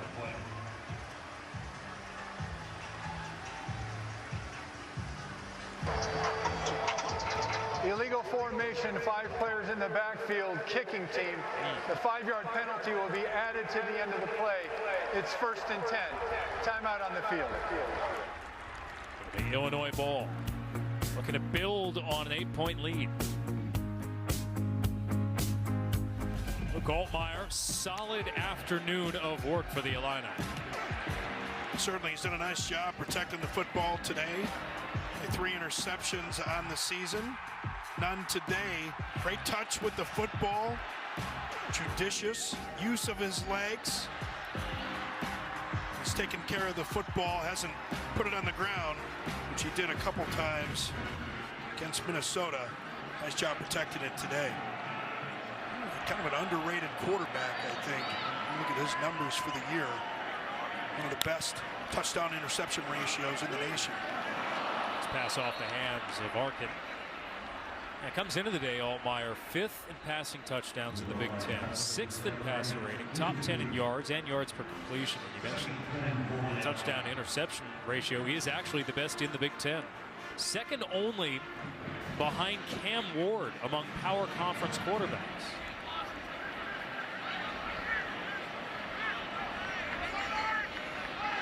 Well, that was coming into today, though, so it's the same now. He's tied, 18-3. Meyer being chased down by Ed Woods. Just announcing that the pass was legal. Man in the area would have been McCray.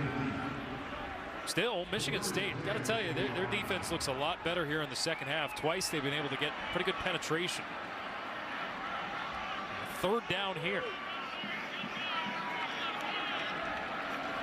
A little bit of confusion along that defensive front from Michigan State getting lined up here, but Joe Rossi, the defensive coordinator, trying to change up those looks, maybe get that elusive sack they haven't had now. This would be the 6th game. Oh, there it is! Trouble. Oh. And he'll get away and throw it away. Oh, 2 opportunities right there to make it. And Altmyer decides to get a little bit slippery, make some guys miss. Bogle's going to have a chance right there. Gets away from him. Jalen Thompson. Talk about Jalen Thompson. They said he's just a perfectionist, just a sophomore out of Detroit, Michigan. And they love what they think he's got great potential. He's just got to cut it loose sometimes. Almost got that sack there. 3rd 3 and out. Michigan State has forced this afternoon. Foster a fair catch at his own 15-yard line. We'll step aside. Michigan State down by only a score here. Both Michigan State and Illinois, century-plus old programs, long-time Big Ten teams. In today's program, a glimpse. Oh, I love it, man. You go to those old school uniforms, no face masks, to the gigantic shoulder pads. You can see Chris Bogle there on the sideline. He's looking at the video. He's probably like, darn it! I was that close to the sack. Probably different language. Should also be noted, this is the final game of what is the centennial season for this stadium. Inaugurated by the legendary Red Grange 100 years ago. A year-long celebration for Illinois. Michigan State, their offense back to work. Childs with some time to the near side, and Jack Felling. First touch for the tight end here today, and a gain of 4 on first down. Yeah, but what I really liked on that play, though, was Childs had an opportunity to drive that ball downfield, but he's just seeing the field and defenders much better. And you could see as that route combination was unfolding, if he had taken one of those shots, it's a nice job, the defense, the zone that they were playing, kind of getting those, kind of catching those routes. He understands he's got the outlet underneath. Just makes it a simple pass. Carter is stymied.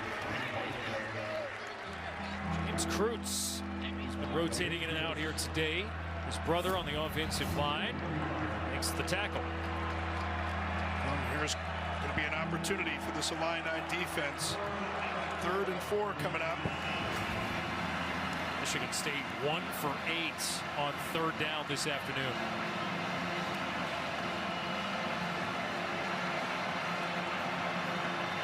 See Aiden Childs giving a few extra words to Montori Foster on that one and try and get him isolated. A little stack. He goes that way into coverage, too tall. Foster unable to reel it in. Xavier Scott shadowing him step for step. Well, Brian Lindgren, the offensive coordinator, does a nice job getting the receivers stacked on the outside. He wants to give Montori Foster, who's made some big plays today, an opportunity. And you know, the quarterbacks have a landmark on that one, and it looked like Foster might have been just a little bit too far to the inside on that one. I'm not saying that it's Foster's fault necessarily, but I think Childs was expecting him to be a little wider. Good punt from Eckley. Driving Beatty, good 10 yards back. Beatty across the 35, rounding the corner, ran into his own man to stop the return. And he'll land at the 45-yard line. 55-yard punt. Well, Beatty did a nice job on the return. He's going to run into C.J. Buffkin. He's blocking for him right there. He got the worst of it. Call him Buffkin for nothing. It's an Illinois ball, a bit of ping pong back and forth here.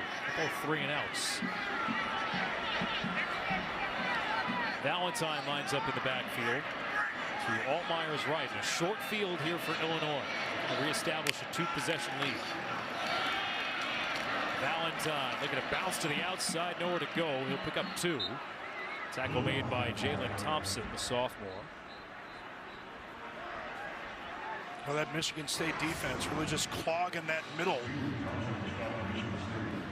Barry Lunny wants to try and get that inside zone going. When you have a guy like Valentine, only 190 pounds, he's not going to run over a lot of people, so you're hoping to get some movement. Michigan State really playing well on that defensive line. Much better in the second half for sure. Pitch play. Lawfrey unable to get free. To the edge, no further. Thompson is there again. And it's 3rd down. Michigan State, this defense is certainly bowed up here in the second half. Well, we know what kind of defensive coordinator Joe Rossi is. 6 years with the Gophers.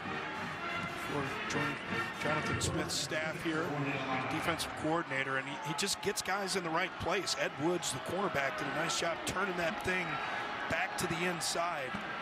Defense just really well coordinated today.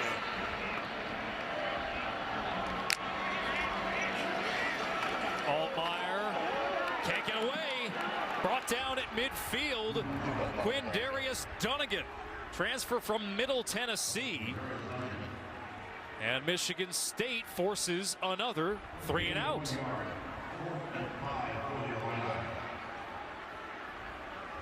Unless they want to keep Altmyer on the field on a 4th down and 5. Interesting. Altmyer's a little shaken up after that last play. We near the end of the quarter. The clock will tick down. I'd be interested to see whether they wind up going for it to begin the 4th.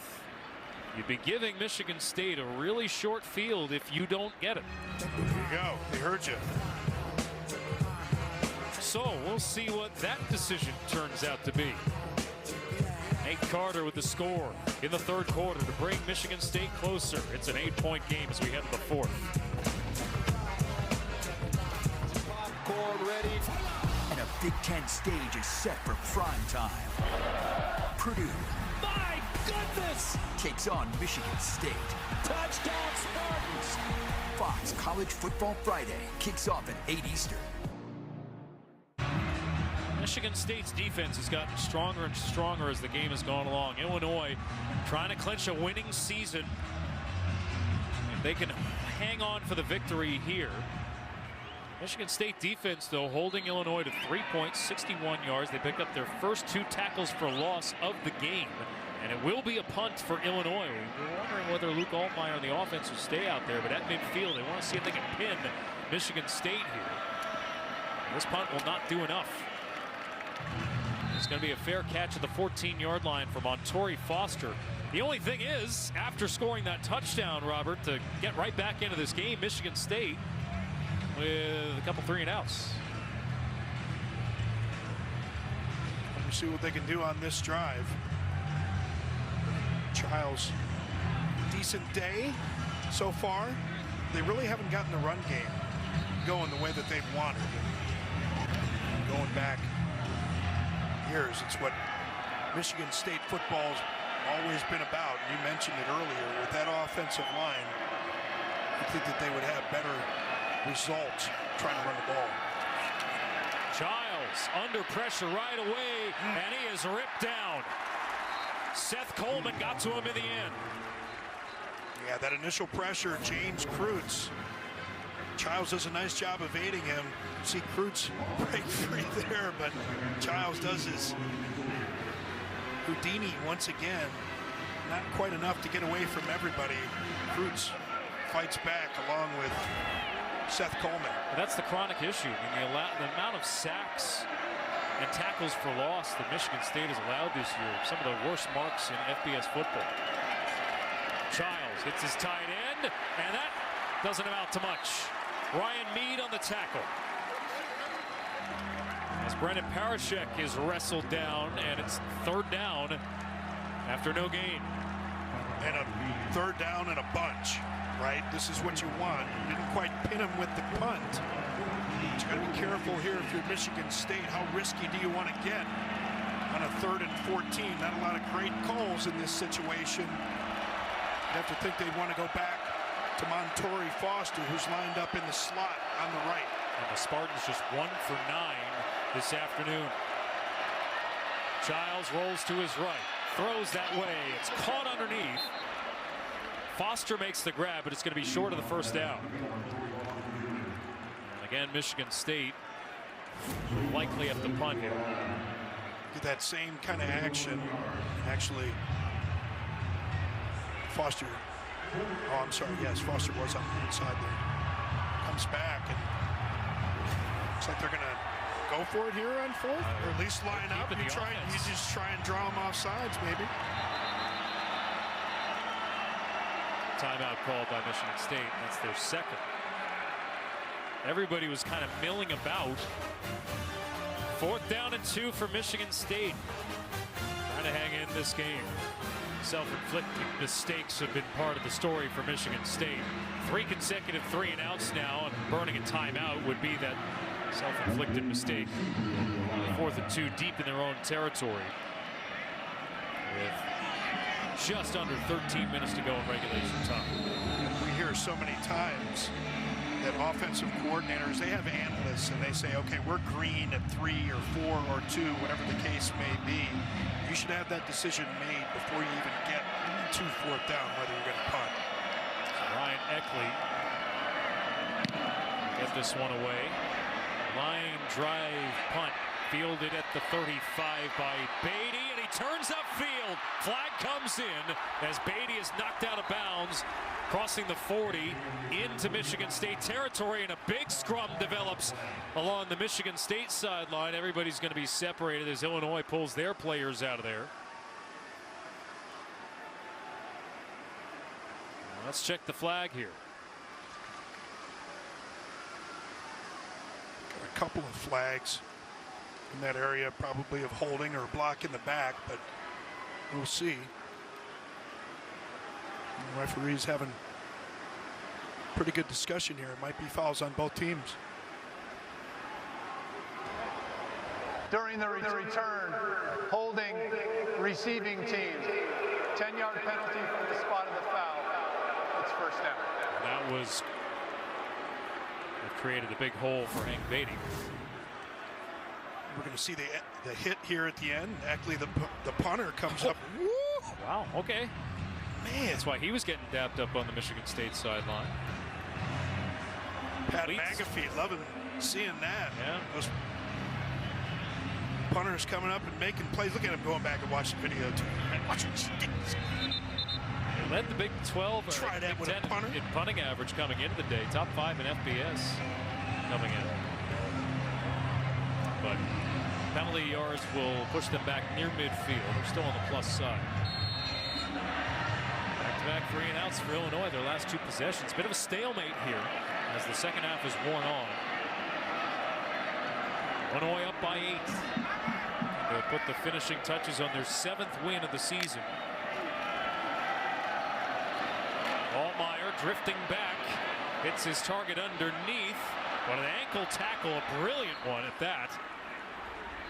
Not allowing Colin Dixon to get away. Ed Woods making sure he does not let go. Altmyer took a shot at the end of the play. Well, yeah, it's Martinez coming off the edge. See his leg get oh boy. Man. Could have been a heck of a lot worse. Yeah, it certainly could have. Depending what kind of field you're on and kind of when that foot hits the ground in relation to when you're getting hit. But fortunate for Altmyer and the Illini, it wasn't worse. Drop the snap, and Altmyer will just try to dive ahead. He eats it, but it's been a bit of a tough second half for this Illinois offense. Yeah, watch Altmyer turn his head just as the ball's getting there. Got to look that thing in. You know, you do that so many times and you take it for granted, but you have just got to watch that ball go all the way in the hands. I mean, we see receivers do it all the time, right? And quarterbacks certainly with those snaps, especially those snaps where a little bit closer to the center. Make sure you look that thing in. Trips to the wide side. Michigan State bringing a blitz. Altmyer throws, caught! Bryant Deep into Michigan State territory, across the 20-yard line. Pat Bryant has been there for every big catch for Illinois today. Boy, poise in the pocket once again from Luke Altmyer, but Pat Bryant, full extension on the catch. Why he's so dangerous. I loved Altmyer's poise in the pocket, working through his progressions, and his man, Pat Bryant, shows up right where he needs to be. 32 yards for Bryant. Third catch of 30-plus this afternoon. First down for Illinois. Lawfrey getting the call, bouncing off a tackle, nearly shedding another. He's inside the 10. Boy, we've seen Lawfrey with some really tough runs today. That's what happens when you have a crowded backfield too, man. Talk about hot hand. You're a running back sitting in that room, like, you gotta go make something happen. You're cheering for the other guys, but when you go out, you gotta bust a couple of those tackles, do something. Right on cue, they sub McCray in for this second down.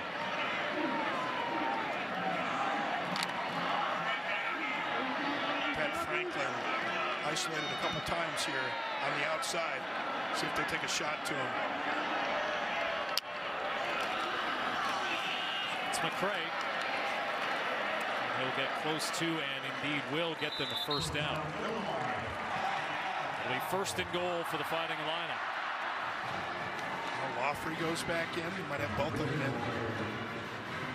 Oh no, tapping out. 9.5 to go. And Illinois knocking on the door yet again.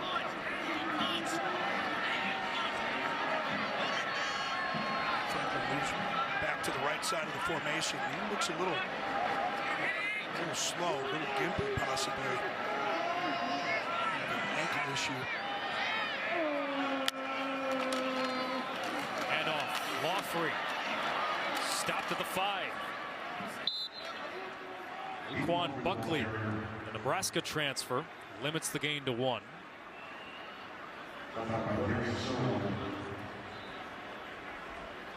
Now Michigan State will substitute. Illinois, they've been able to control clock pretty effectively here this afternoon, owning the time of possession by 4 minutes over Michigan State. Continues to tick in their favor here with 8.5 to go. Second down and goal. Lawfrey got a nice block along the edge. Diving just shy of the goal line. Marked down inside the 1. Aiden Lawfrey looking for his first career collegiate touchdown. A little counter here. Get a tackle and a tight end pulling around. Just shy of the goal line there is Lawfrey. We've seen some tough running from him today. Oh, just a nose short crossing the plane.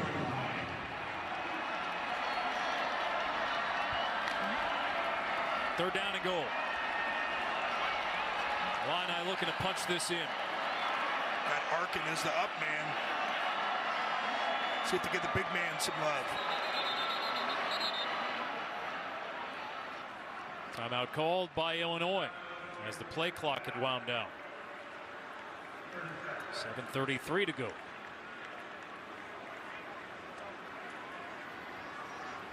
There's some poor clock management we've seen today. You know, and it can be costly, right? You know, got 8-point lead here. Hope that won't come back to bite you, but we saw at the end of that first half, Michigan State not taking a timeout, which could have potentially given them another shot late in that first half.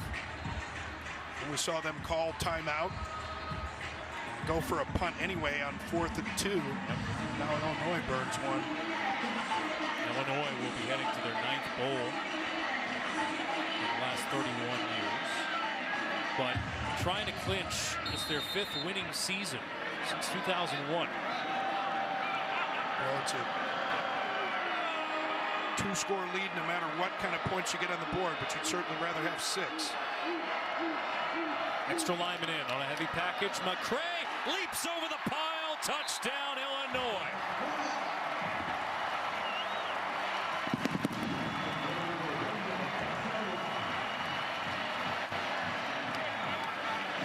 Just in time for Illini basketball season. Josh McCray shows the ups. Maybe not basketball worthy hops, but enough to get over that pile and in for 6. Could have worked on the swimming and diving team there. That was a pretty good form on that. I guess. Good. Hey, you know what? Hey, man, it was enough. It was 6 points. You're right, and they got the extra blocker in there on their heavy package. T.J. McMillan, redshirt freshman. And the extra point is good. Illinois now up 31-16 as the lead balloons to 15 here in Champaign with 7.5 remaining. It's been a minute or two since Illinois' last home victory over Michigan State. I realized they were different divisions back when divisions were a thing. And the conference was small enough to have divisions. Illini for the fourth quarter to remember, a couple of fourth quarter touchdowns from Jeff George Jr. 31-27 the final. Back on November 5th of 2016. In fact, Michigan State has won 16 of the last 20 meetings between these two. This is the 49th meeting all time. Michigan State leading the all-time series 27-19 and 2. They won the last meeting between these two programs as well. Michigan State upset then number 14 ranked Illinois 2 years ago. And the Spartans have a 2-score comeback in them. Had that touchdown right off the hop of the second half. But the offense has fizzled since. Luke Altmyer and company have done enough to control clock and balloon the lead to 15. Yeah, and you mentioned it earlier, Jonathan Smith, who was talking about the mindset, you know, trying to build a program, and certainly much rather be in a better situation in the fourth quarter, right, than down 15 with 7:30 to go. But this is where you build that character. A group of players, so many new players, 61 scholarship players. You learn a lot about guys, how they fight in situations like this. Childs with time, hits his target across the middle. It's Marsh. And that long reach from Nick Marsh. He reels this one in, and it's a chunk play for a first down at 24 yards. And the thing that you notice here, just watch how naturally he snatches this ball from the air. Doesn't break stride at all. Continues to gain yardage. Now, number one, Aiden Childs has to put it on the money, so a great throw, but you can see the development from the young wide receiver. Certainly doesn't play like a true freshman. Since the touchdown to begin the half, Michigan State has yet to have a first down. Little trick play. Childs down the sideline, incomplete. A bit of a flea flick. Jack Velling the target. Ryan Reed, the linebacker, was in coverage all the way. Wasn't fooled at all by that backfield motion. Had his eyes where they were supposed to be, and that's what Aaron Henry, the defensive coordinator, talks about. Simplifying on that back end, especially with Rosiak out. Kind of just have to put in the volume of defense that works for your players, not just what you want to call as a coordinator. Carter most of the second half. Childs will throw to him, and Carter makes the reception across the 45-yard line, dives ahead, and creates a 3rd and short. 6:35 and ticking. Yeah, 3rd and short doesn't matter at this point because you know they're going to go for it on 4th down. But here I would say watch the legs of Childs.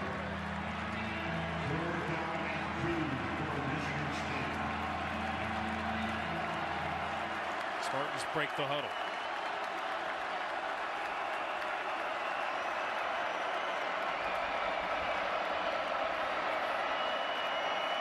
On 3rd down, it's Carter to move the sticks.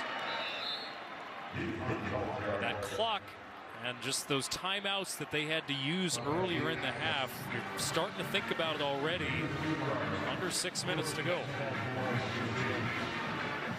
Yes, of course, because Illinois able to stretch that thing out. with a touchdown instead of a field goal. Need 2 touchdowns. First time this half, rather that Michigan State's converted a 3rd down.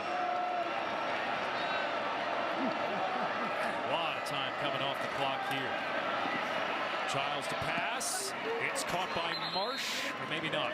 Yes, it will be inbounds. And it'll move the sticks. It's a 1st down.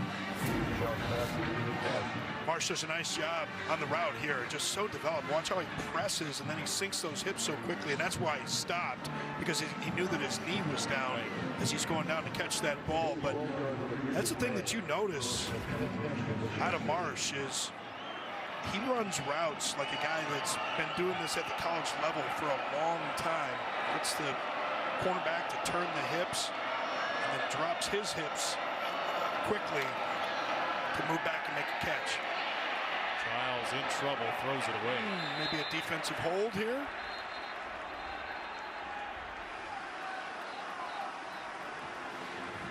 There's a flag. Yeah, I think it's going to be holding in the secondary there, Illinois. By the way he's reacted, it's probably going to be on Xavier Scott.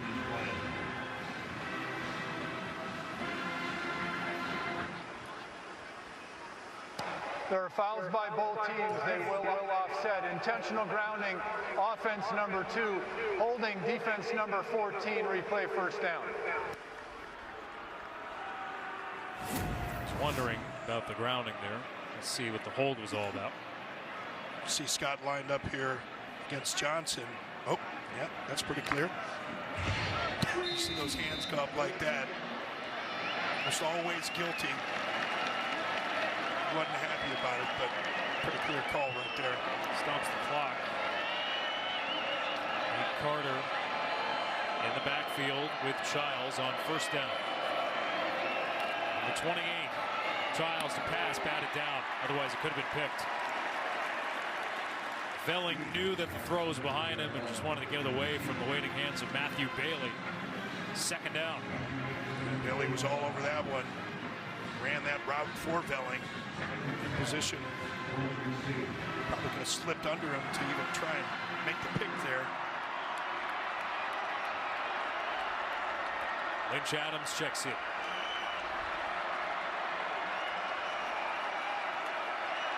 Been saying it a few times on this drive. We haven't seen Childs' legs come into play. Expect to see him at some point. And he's in trouble. Flushed out to his left. Tries to stop cut. Keep the play going. Throwing downfield. Dangerous ball. Incomplete. And a late flag here. T-Raw Edwards got shoved down by a Spartan, one of the offensive linemen, Luke Newman.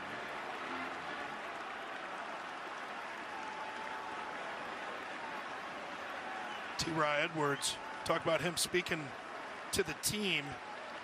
He's been doing a lot of jawing to Michigan Result State. of the play is an incomplete pass. After the play, unsportsmanlike conduct, offense number 70 is 1st of the game. 15-yard penalty, the down counts. It's 3rd down. Yeah, you know, I played with Johnny Randall, Hall of Famer. You can see that same kind of laugh and attitude from T-Raw Edwards. Ooh. Gets that big hit in there at the end, and then Luke Newman coming in, and the acting job would have been a penalty anyway, probably. That is, I'm sorry, that's a flag. But you're not allowed to push a play. I know that, but I'm sorry, no the embellishment is another level. Yeah, but it's funny. Yeah, to us. Not if you're a Michigan State fan, and neither is this. Childs is sacked by midfield. Gabe Akis coming with the pressure, able to get home. This Illini defense, Aaron Henry, the defensive coordinator, they've done a tremendous job today, changing things up, changing looks up, bringing pressure from different places. It's kind of been a hallmark of this Illinois defense this season, really over the last 2 years under Aaron Henry. What you see pre-snap, not necessarily what you're going to see post-snap.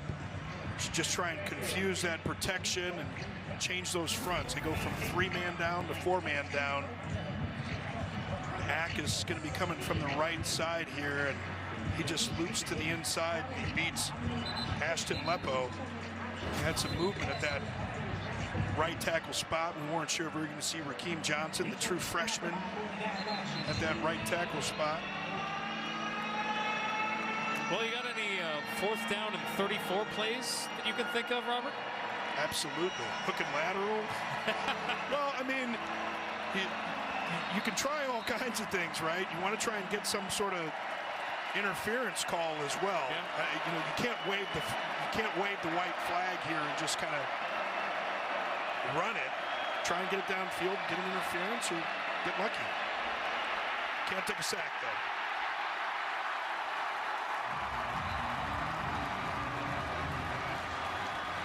Odeluga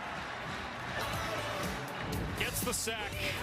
The drive is over for Michigan State, and so might be their night. 5th sack for Illinois.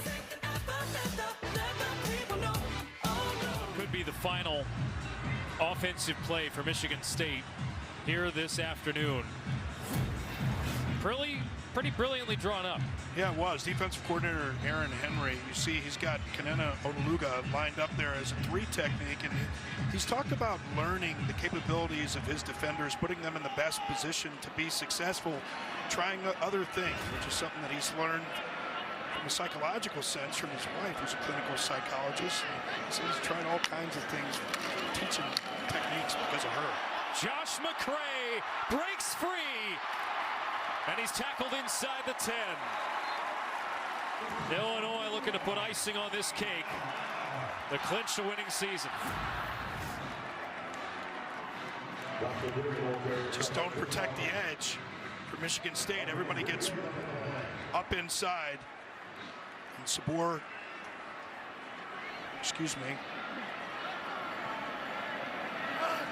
defender gets caught up inside. Allow him to get the edge like that.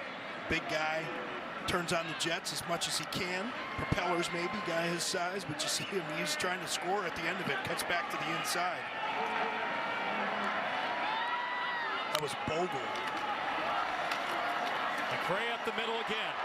And he's just shy of the goal line. But This guy was something special when he burst on the scene as a freshman. I remember doing an Illinois game and thinking, oh boy, they've got their running back of the future. And injuries just derailed his career. But man, when he gets going, he is so tough to bring down. He's got that big frame that you talked about, Robert. Still has another year of eligibility. Well, you know, with a Brett Bielema coach team, they're going to do a great job of bringing in offensive linemen like they did this year with Priestley and Davis at the tackle spots. He's had so many guys turn pro with those offensive line, with those backs. They can be bruisers. Nope, not there. Ray stood up and pushed back for a loss of 1. Jordan Turner. Nice job sniffing that thing out, getting in there. We talked about Brett Bielema, though, just the job that he's done turning guys into professional players, I think, really attracts other players to this program. We'll talk a little bit more after the 2-minute timeout about some of the things Brett Bielema does. It's been a nice night for Illinois. Looking to get to 7-3 and snap this 2-game skid. Back right after this. 2-minute timeout. Brett Bielema's Illinois fighting a lineup, knocking on the door to punctuate what's been a nice return to the field coming up. Oh, not that team. Come on. We've got Otis Day in the night shout version going on here. Altmyer under center, handoff, Josh McCray to take it in. And an overwhelming performance by Illinois on both sides of the ball. That'll get him back in the win column. And just the way Brett Bielema and his staff want to do it. Punching it in, big physical line, offensive play. get some guys pulling out front.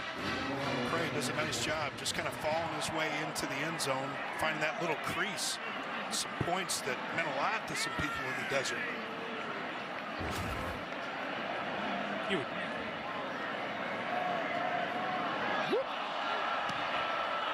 Extra point is good. Flag comes in. You know, we want to get going back on that topic. You're talking about Brett Bielema and building this program. And Offside in the neutral zone at the snap. Defense.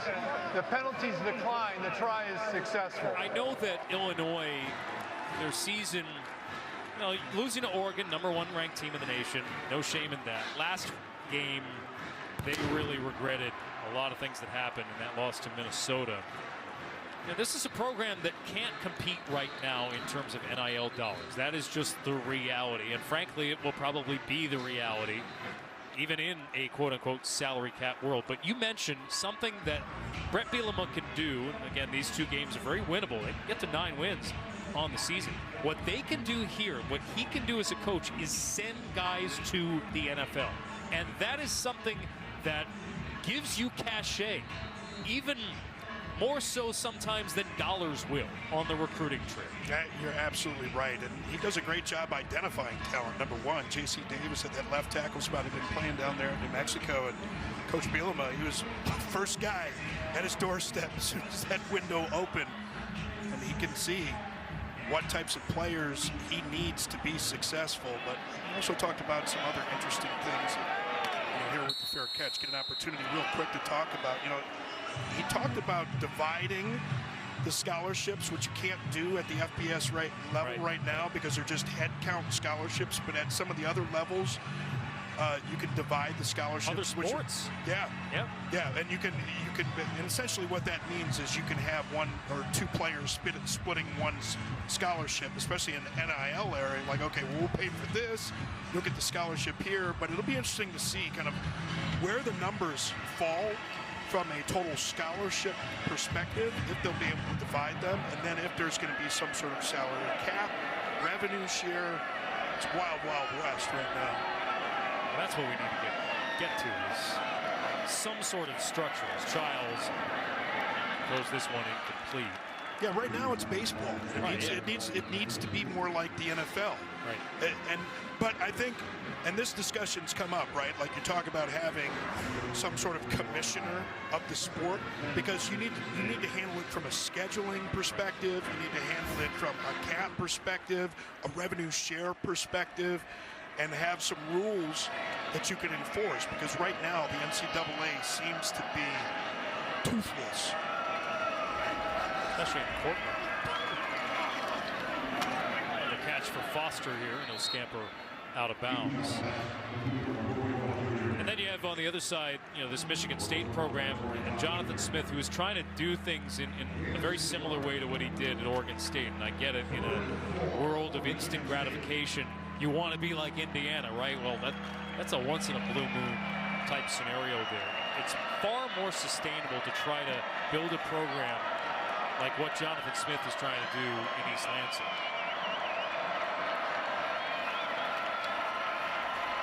Childs again. This is incomplete off the fingertips of Marsh, who is well covered across the middle by Torrey Cox. And it'll be 4th down for Michigan State.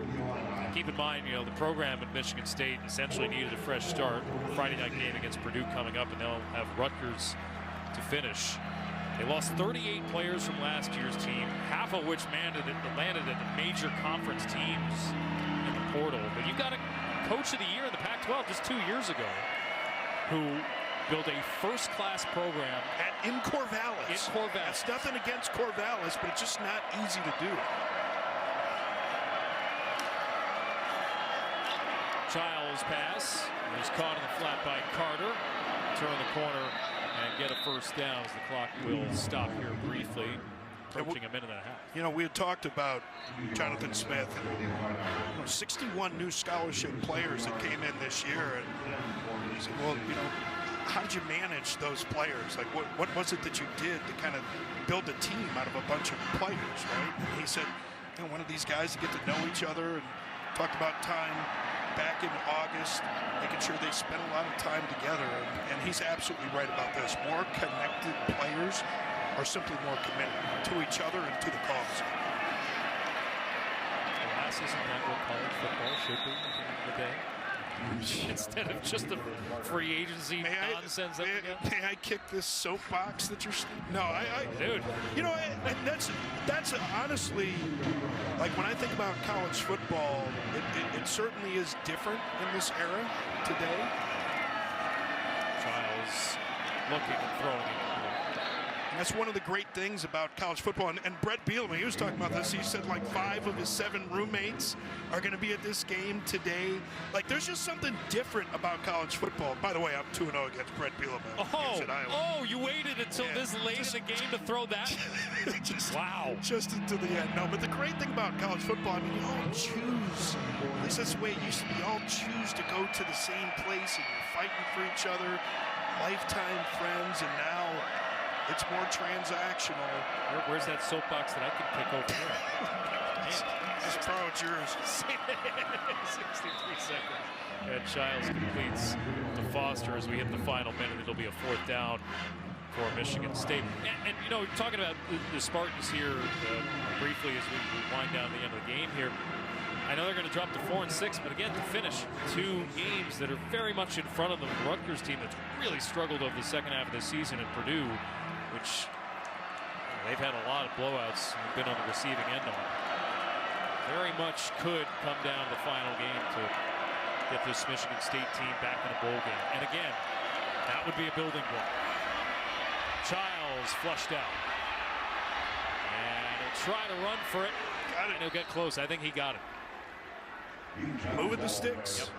Yeah, and to your point, you know, in talking to Jonathan Smith, said, you know, how are you a better coach today than when you first started? And he said, you know, you can't overreact to things. Right. And you also have to let the people around you do their work. Trust the operation, trust the process. I mean, people get, like, they think that that's just coach speak. But you really have to do that. You surround yourself with good people, you put a plan in place, and understand that there are going to be ups and downs along the way. Childs backpedaling and throwing, and it's incomplete, tight coverage. Malachi Hood getting a late rep into the game. So for Illinois, they will snap this 2-game losing streak. They had back-to-back losses after clinching bowl eligibility. They were 6-1, 3-1 in conference play, and then lost to Oregon in the game they were never in to begin with. Game against Minnesota, where they were in it late. That looked like a guy that's up 22. Well, no, still coaching. Hey, absolutely.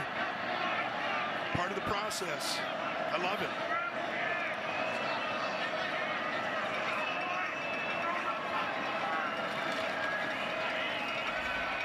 Childs is hit after he throws.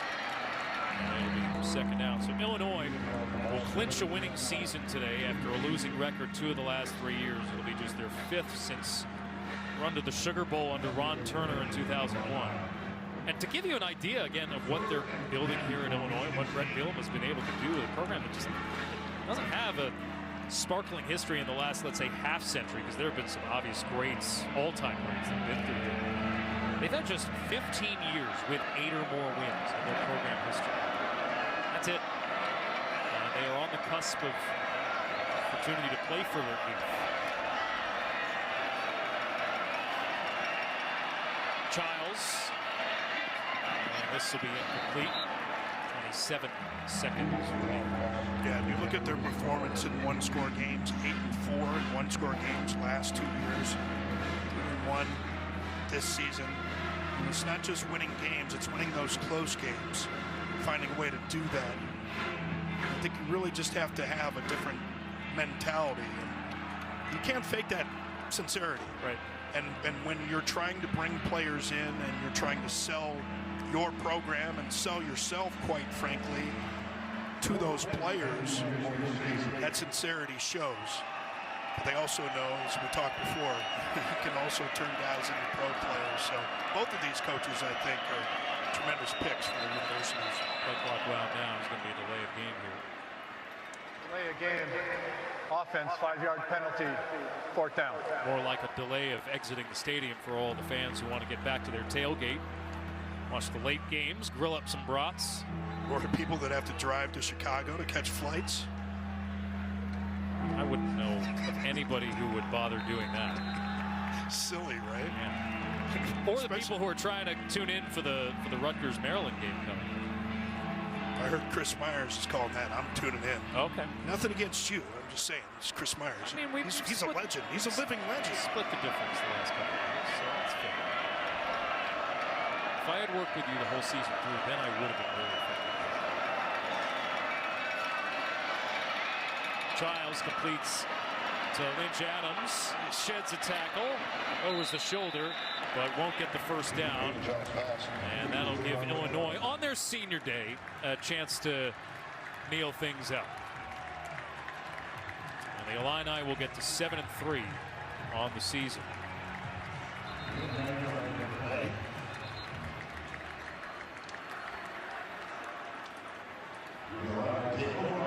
And that'll give a chance for one of their reserves to come in. Kirkland Michaud out of Austin, Texas,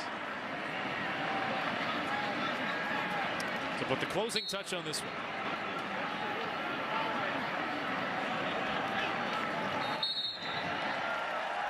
Illinois clinches a winning campaign as they bounce back from back-to-back losses, pick up their 6th home victory of the season. They will finish their home campaign 6-1 as they defeat Michigan State 38-16.